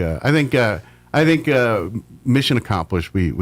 We enlightened a few more people on it. And hopefully we'll get to do it again next year. Yeah. That's the tradition, so we'd like to do it, and a few more here, a few more there. And by the way, even though that it is during school hours in the little gym, little theater there, the public is invited to come and be a part of it. There's an external entrance. You can come right there, so you don't have to necessarily go through the school. Go through the school check-in and wait for you and the DoorDash stuff to show up. So yeah, I was surprised to see DoorDash stuff at Roswell High. I was like, wow. I was like, man, school's changed, man. Oh yeah, it's like, does mom order you a burger? How does this work? I don't know. I was like, of course we didn't have phones back then. Yeah, either, they probably got phones and their own credit card by now. Yeah, I guess. Anyway, other than that, our parents are getting hit with some serious menu bills. Yeah, could be. Because that's not cheap. You get, that's probably $30 every time they're dropping McDonald's there or something. It could be. How much food to get and delivery costs and everything else. How many friends you're paying for, all that. Yeah. So, but anyway, so we had a great event there here back beginning of the month, and we, like we said, look forward to do that in 2027. Oh, it is. Yeah. Yep. Yeah. That time of year. But of course, now we kind of turn to spring here, where as the weather gets warmer in here, we'll start talking here in just a couple months, flag ceremonies, things like that. So Legion birthdays coming up. 2 weeks, and a little over 2 weeks, and this is when we start pushing really hard for members. So if you're ready to join the American Legion, or you're interested in any of our subsidiaries, such as the American Legion Auxiliary or Sons of the American Legion, this is the time to sign up. Absolutely. Of course, to remind folks, if you are a veteran that has served anything other than dishonorable, general or honorable discharge, between now and... you need to be honorably discharged between pretty much since Pearl Harbor.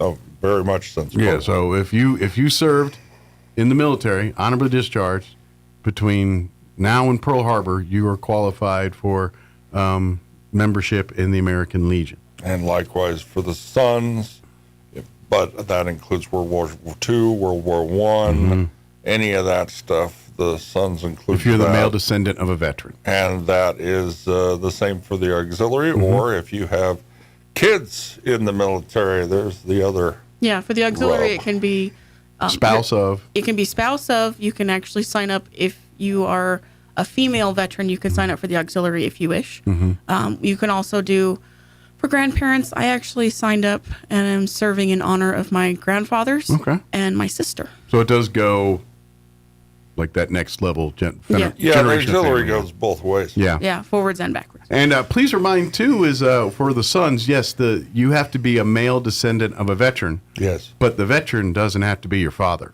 No, it can be your grandfather, great-grandfather. Could be your grandma. It could be your mother. Could be adopted. Maybe your mother's the veteran. Yeah. You know, we kind of forget sometimes, but the veterans must be the veteran's son. Yeah, and bear in mind that all of these qualifications also can be transferred to if you want a scholarship. Absolutely. Because we offer, $10,000 a year in scholarship money. So if any of those for new and continuing education apply to you, you can apply for $2,500. And really, the only the requirements are pretty minimum. I mean, a veteran connection, and then your path of grades, obviously transcripted, but your path of education's got to be STEM or first responder. Military first responder service, that type of industry, which is very, very broad. I mean, that covers everything from engineering to math to teaching to we've had law welders enforcement, and nurses, which I just sent. I just sent $2,500 to NIMI for a scholarship for one of the kids there, and I've got another one application from NIMI sitting on my desk now that we will be considering next week. Very good. Which just so happens, which by the way, put it on people's calendars. Our Legion family meets on the first Thursday of every month at 6 p.m. at the Roswell Chamber of Commerce. And just so happens next Thursday is the first Thursday of the month. So we would love for you to join us. It's a potluck. Yeah, 1 week from tomorrow for the monthly Legionnaire meeting. Now, it just so happens tomorrow, Thursday, we will have our auxiliary craft night. They do that every Thursday as well. They get together about 5:30 with potluck, kind of bring their meals, and then they kind of chit-chat and eat, and then they get into whatever sewing projects. They've been making charity bears again lately. It looks like we got a bunch of them coming up in the pipeline. I already let the sheriff know that we'll have some. Got another batch coming soon. Yeah, we just need some more sewing machines. So if you all have a sewing machine, you'd be willing to come help sew a simple bear together. Pack it up. We'd appreciate it. Yeah. Well, I got to get a power cord for my wife. She lost the power cord to one of her. Yes, her sewing machine. Yeah. So. And you probably got to get the right one, or the voltage, or the volts will be the same, but it's the adapter. You got to get it plugged in correctly. You learn that lesson the hard way when you get like a bunch of radio equipment and all the power units look the same, but you accidentally put the one those for the laptop for the ones for your mixer, and then it don't work right. You're like, oh, dang. Remember years ago, the problem was like on your ghetto blaster is it ran on direct current, but you had to have the plus and the minus in the right direction. Yeah. Or the purple and white smoke comes out, because of course we know that all electronics works on smoke. So if the smoke comes out, it doesn't work anymore. That's right. You can't put the smoke back. Despite what the 70s tell you. There is that. But I you're not old enough for that. So. I understand. But anyway, we would. We would love to have more people come and join us and if even if you're maybe not necessarily having a veteran connection, but maybe you have the sewing and you're looking for some friends. There's no law saying you can't come and join us. We're more than happy. We'd love to help if you want to work with us and craft volunteer. Now, who knows? Maybe we dig around and like, oh, it turned out you do qualify. But I mean, if you that's for that sewing night, if you're just if you're a crafter and love to want to kind of get involved and meet some people and give a chance to help out the community a little bit, that's a great way to do that. We're not going to be like, oh, sorry, your veteran connection, you don't have it. Not going to let you help here. That's not going to. But bear in mind, this is our 250th anniversary. That's right, along with the country. So if you've got $250 or you got Cans, we are couple still of collecting cans that. or something like that, please bring them over to the chamber. Absolutely. We're collecting them over there. Bring me to you Thursday, either this Thursday or next, if you come out and visit us. Bring them on by. We'll take care of all of that stuff for you. Plus, we just now are about to buy a bench. One of the cap benches? Bring those bottle caps in because we're, I guess. Is this going to be at our new facility when it's? This one is actually going to go out at Memory Lawn. Oh, perfect. Okay. Yeah, Nice. the American Legion Family 61 is donating a bench to Memory Lawn. I like it. Yeah. That'll be our home away from home. I It guess. is, yeah. Don't you remember? You were at the last. No, you weren't at the last. Yeah, I meeting. missed you the were last naughty one. last meeting. Yeah, that was the one I right. missed the last meeting there. Yeah, so you didn't know we voted on that. Okay, I like it. But we were out there, I think it was this last Saturday, and we were going to change out the flag, but it too was windy. The wind but was it pretty bad windy, this weekend, so yeah. we're waiting for the wind to die down and get that flag changed out. Got to get that flag changed. We have the brand new one. We just can't. And that's just it. There is, for whatever all-weather flag that is made, the wind here says, "Hold my beer. I'll give you 6 months. I know. Regardless, you can put a 10-year warranty on this bad boy. I'll have it in shreds in 6 months. Yep, that's just to what it bear is. in mind to all you people out there. It cost me almost $2,000 a year. I'm about to say, these are not just ones you roll They're up to the not hardware store, cheap pick up for flags. $20 or whatever. So if you These want are to thousands of donate dollars. to that fund, please let me know. It will help us out a great deal. But it's $2,000 a month. Patriotism not a ain't month. cheap I'm not- sometimes. I'm just saying. I misspoke. It's $2,000 a year, not a month. Yeah. $2,000 a year to keep those flags flying. It's a very costly expense just to it's worth maintain it. it. It absolutely is. Absolutely. For sure. But so when you do see it, please understand it's not a disrespect. It's just a thing that we're working on it, but it's insanely expensive. And you can't. And it's the flag is so big. It's a garrison flag. It's ginormous. For us to replace that flag is a big deal. It takes a couple people to do it. 3 or 4. To 6. Yeah, it's 6 if possible. Yeah, it's to not do it, and the weather conditions have to be right. Yeah. Because once you bring that flag close to the ground, it becomes a monster. Yeah. It starts slapping you. It and has the a whole life 9 of yards. its own. So we have feel to like have it's a enough thing of people to Game of grab Thrones when that they're- flag Yeah. so that it's not flapping in the breeze. Think of a modern day Game of Thrones when they're training the dragons and the dragons like kicking their butt out. It's the flag though. It's the same kind of deal. But it is. So, but yes, we are. We're working on that, and like I said, as soon as we get a day suitable and enough of a party to do it, that's when we'll have to do. Yep. Right. But it is in coming soon. And of course, it's becoming spring. It's thinking about it anyway. Weed season will be upon us. Indeed. So it'd be back out there weeding. We were out there and cleaning up a little bit, but I mean, I'm sure it's going to have to happen again here soon. We need people out there to drag water lines. If anybody wants to help out with that, that's another thing that we need. Yep. We just put a storage container out there. Yep. I believe We're Job Corps still trying. Still working on the tractor, right?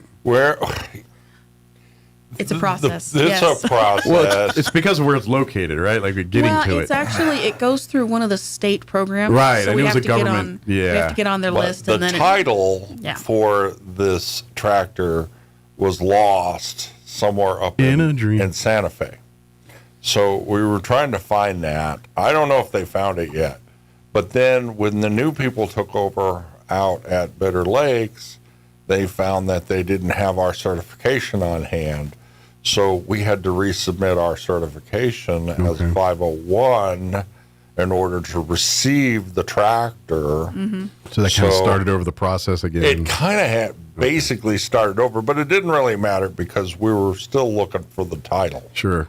So we still have approximately $2,000 set aside to repair this tractor once we get it. Once the hoops are jumped through. The and problem is titles found. we can't seem to get it. Yeah. Once we get it, we'll be in good shape. Well, we're hoping we'll get it before weed season. So That would be nice. That would be nice. Well, we're working on it. Yep. But we'll see what happens. Is it like just sitting in a building out there somewhere? Probably. Yep. Out at Better Lake. Okay. Yeah. Yeah. The other thing is the building's moving forward. We're fighting with the city right now. The city wanted us to put a drinking fountain in the new building, and we're fighting that a little bit. But we got. Are they talking like an old school thing, or like one of these ones you fill water bottles with? Well, I'm not sure. They just said drinking fountain. Okay. So Don's been working with the city, trying to let them know that if we have to put something like that in, we'll put in a water filling station. Right. We're not going to do one of those germ-ridden, old-school drinking fountains, which is basically what they want. Well, that's plugged into city water, which I wouldn't recommend drinking. It's not the tastiest water, man. No, you got to put some filters and you got to put some things on it. Yeah. So yeah, something more. Maybe like boil it a while and put some tea Get in some it. Culligan Well, we're guys in there. moving forward a lot Yeah. quicker than we were. We're not snail's pace anymore. We're kind of like a small We're up to turtle rodent. speed. We're up to turtle speed right. now, but We're getting in the tortoise and hare race. We're up to the tortoise. Right? Yep. Tortoise is winning the race, once though. Don gets the approvals from the city side, then we can get the funding.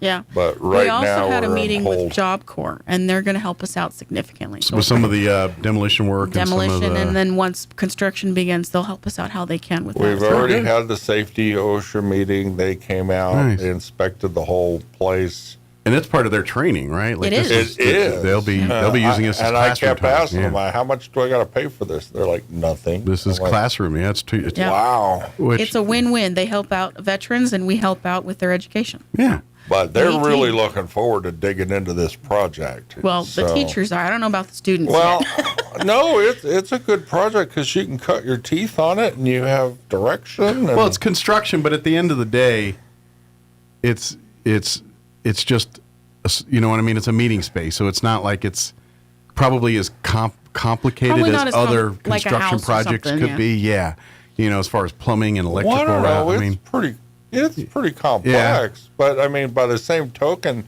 I remember when I went to school, going to class every day was kind of boring. Oh, we get to go actually do it. Yeah, they're on the job site. That's, to me, that would be exciting. I would sign up for this class because, one, I get out of the four walls. right. And two, I actually get to do something that later I get paid to do. Absolutely. So, Well, and if we make mistakes, we got an instructor right there to fix it. anytime So, you're good with your hands, yeah, that's a skill set they can't take away from you. It's useful for paying the bills.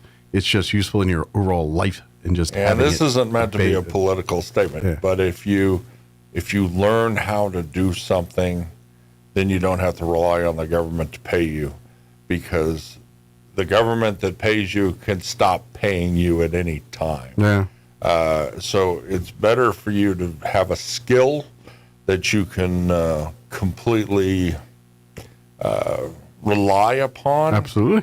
throughout your entire life. I mean, even if this is not the field you end up doing later on, this is something you can fall back on if something falls through.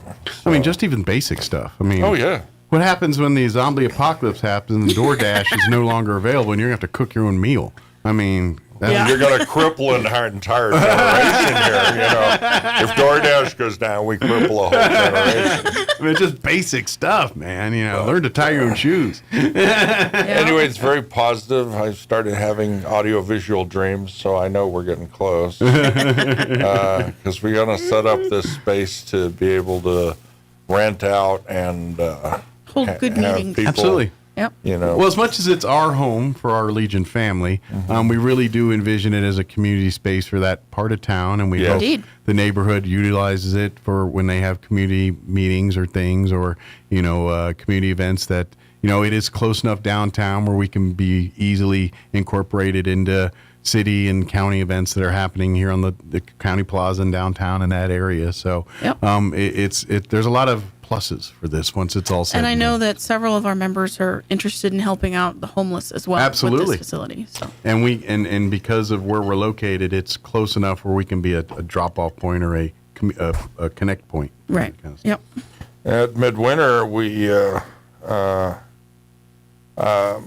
put in a bid to do the state website for the auxiliary, and I just got an email yesterday that we won that bid. Oh, awesome. So yes, it'll be easier to get information out and make connections, and always nice. Yeah, we're looking forward to it.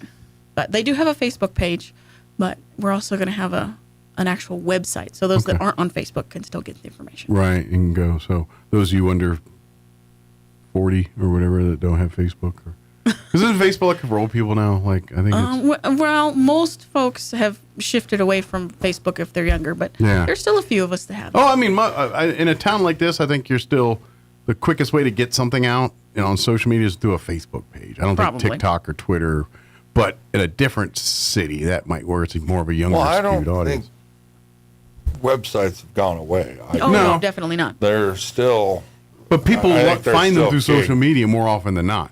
Well, it's like, hey, I just saw an article about a thingy. Oh, by the way, I clicked the website. Now I'm here looking at the product or whatever. Yeah. It is, that's kind of. Well, one day we'll get a specialist that does nothing but social media for us. That would be really nice. The thing is it's what you do for a living and everything in technology and all that. It's what I used to do for a living. But I mean, even paying as far as your web designs and that kind of work still. I mean, you still are in the but you guys still dabble is what I mean. You're yes, in the loop. It's I know nothing. but it's such an evolutionary change. Like when you are in the industry, I'm sure it's night and day different how things are done today compared to when you were doing that stuff. Yeah, you have no idea. Yeah, and so it's like you can understand conceptually what they're doing, but it's not even the same if you weren't in the room. Security is such a concept now because there are so many bad people in this world, and I'm, again, not making a political statement. I'm talking about just the world. Facts. Yeah.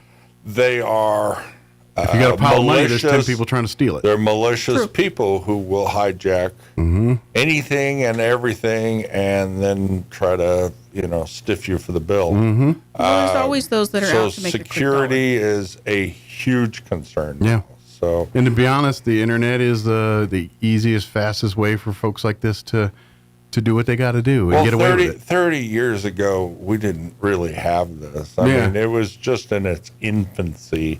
And but it's a cat and mouse game. It is. They build the great mousetrap. They figure a way to get out of it, and then it's always that game. That's what the running joke about. I think viruses were created by antivirus companies. Well, actually, that's not too far from the truth. There are certain antivirus countries or companies that are in foreign countries, like Russia, for instance, who.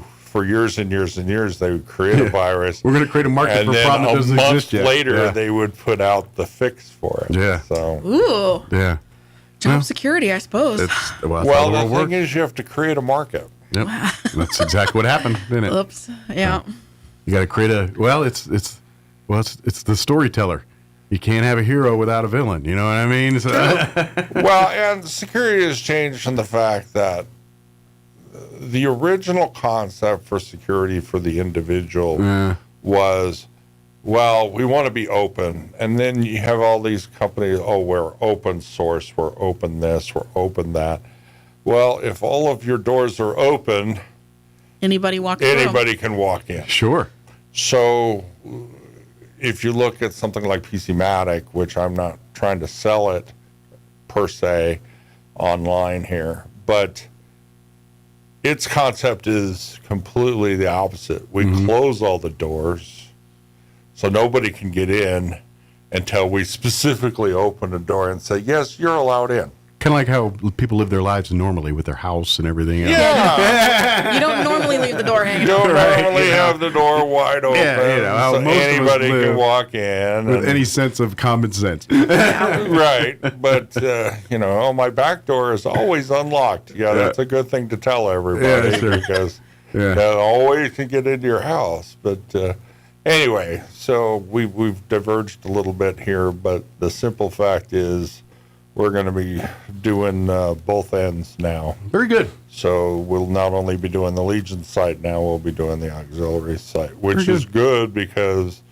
it now disseminates to all the other posts and squadrons and units now that we can have direct communication. Creates a consistency too, imagine, too, there with both. Well, one of the things they always complain about in the Legion is the fact that there's very little communication or synchronization. This is just one method that we can take, streamline that, every American Legion post in the state of New Mexico and say, you can have access now to here's your the one central playbook. Stop source for all of that stuff, kind of deal. Yeah, makes sense. Yeah.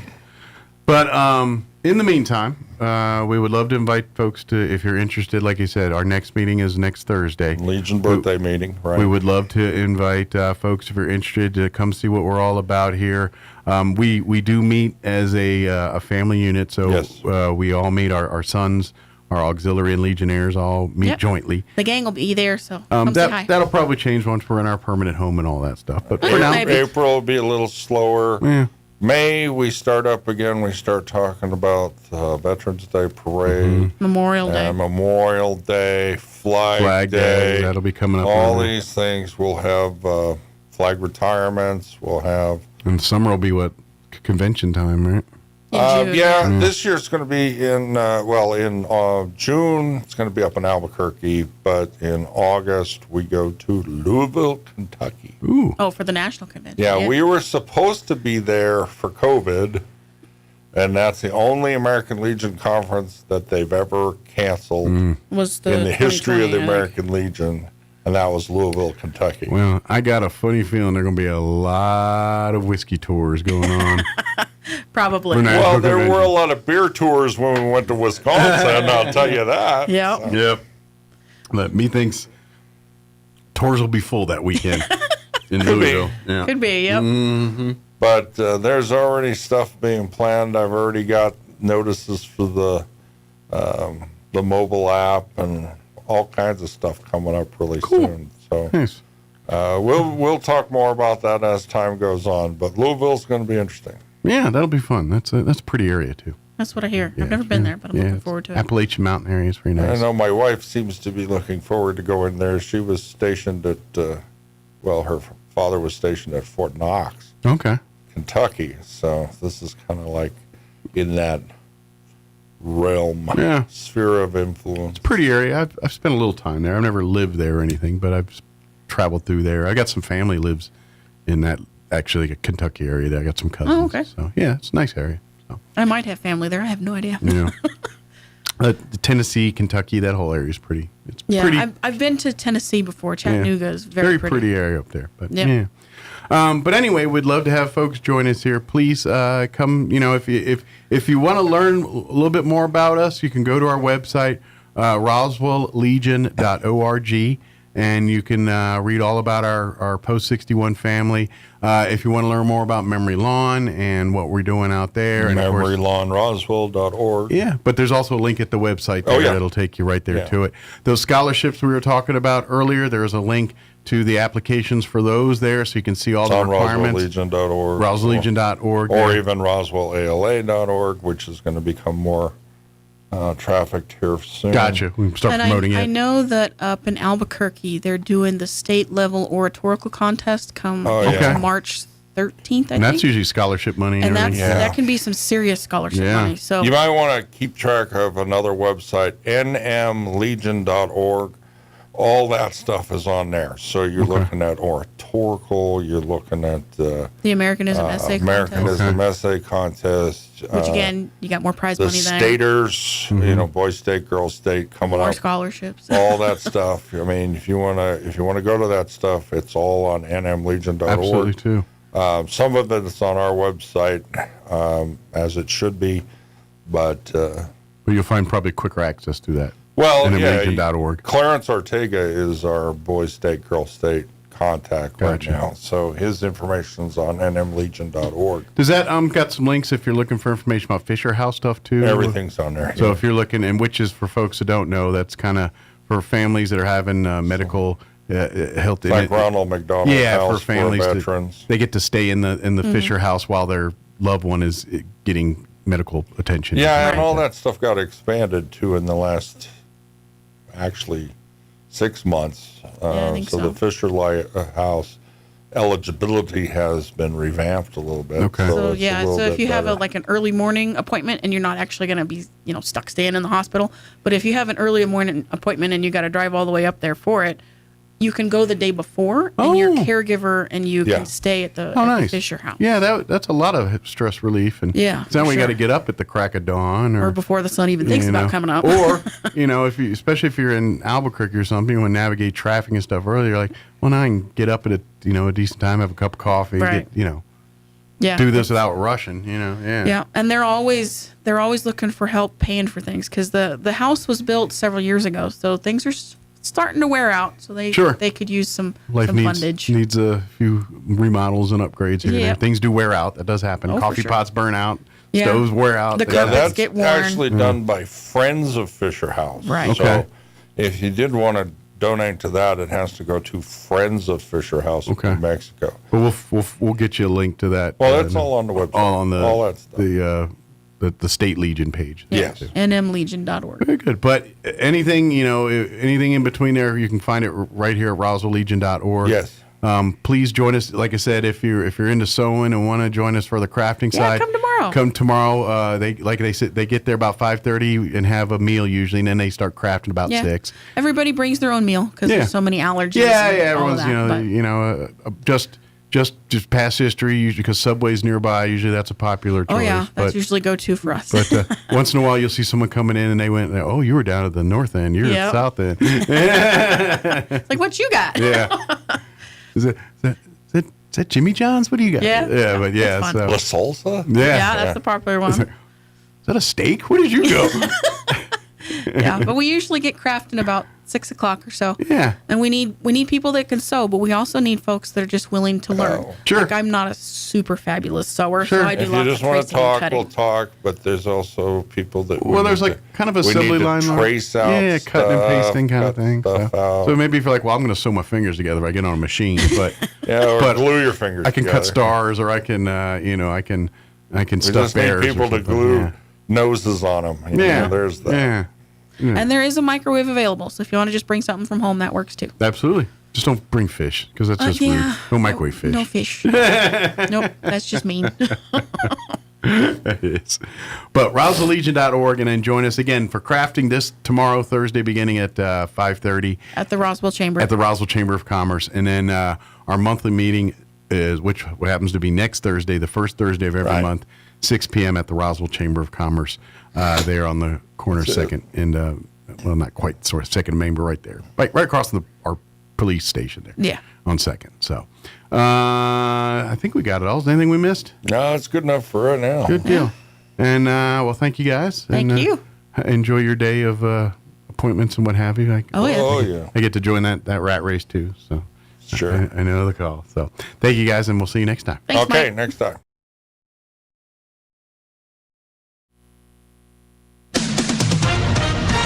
With SRN News, I'm Rich Thomason in Washington. The Pentagon chief is touting the first sinking of an enemy ship by a torpedo since World War II. Secretary of War Hegseth says a torpedo fired by a U.S. submarine sank an Iranian warship in the Indian Ocean last night. And Sri Lanka's Navy says it has recovered 87 bodies at the scene of the sinking. President Trump says it's clear that the U.S. military does have the upper hand in the showdown with Iran. The conflict is sending oil prices higher. That's already being seen at the gas pump. AAA's national average for regular is up 9 cents a gallon since yesterday. And James Tallarico is the winner of the closely watched Democratic Senate primary in Texas, defeating Congresswoman Jasmine Crockett. On Wall Street, the Dow is up 262 points, the Nasdaq 282 points higher. More details, srnnews.com. Your morning cup of Sean. This is the Sean Hannity Morning Minute. They gathered to choose a successor to the late Supreme Leader, the Ayatollah Ali Khamenei. And Israel struck while they were counting the votes for the appointment of the next Supreme Leader. So in other words, You had the first tier of leadership wiped out in the first 30 seconds. Then they meet to pick a new leader. The strike underscores just the absolute depth of Israeli and American intelligence and military precision. But, you know, the penetration inside Tehran, one of the most dramatic military efforts in the history of warfare. The conservative underground meets later today on the Sean Hannity Show. All right, so here's the question. Are we witnessing the greatest run for precious metals in history? Only time's going to tell, but gold and silver have been defying the odds. So I don't have a crystal ball, but I believe the reasons for this explosion in the price aren't going away. Plus, I've been buying precious metals now for 4 decades, and I'm not going to stop. My partners at Goldco, they want you to be an informed investor. They have a perfect resource for you. It's their free 2026 gold and silver kit.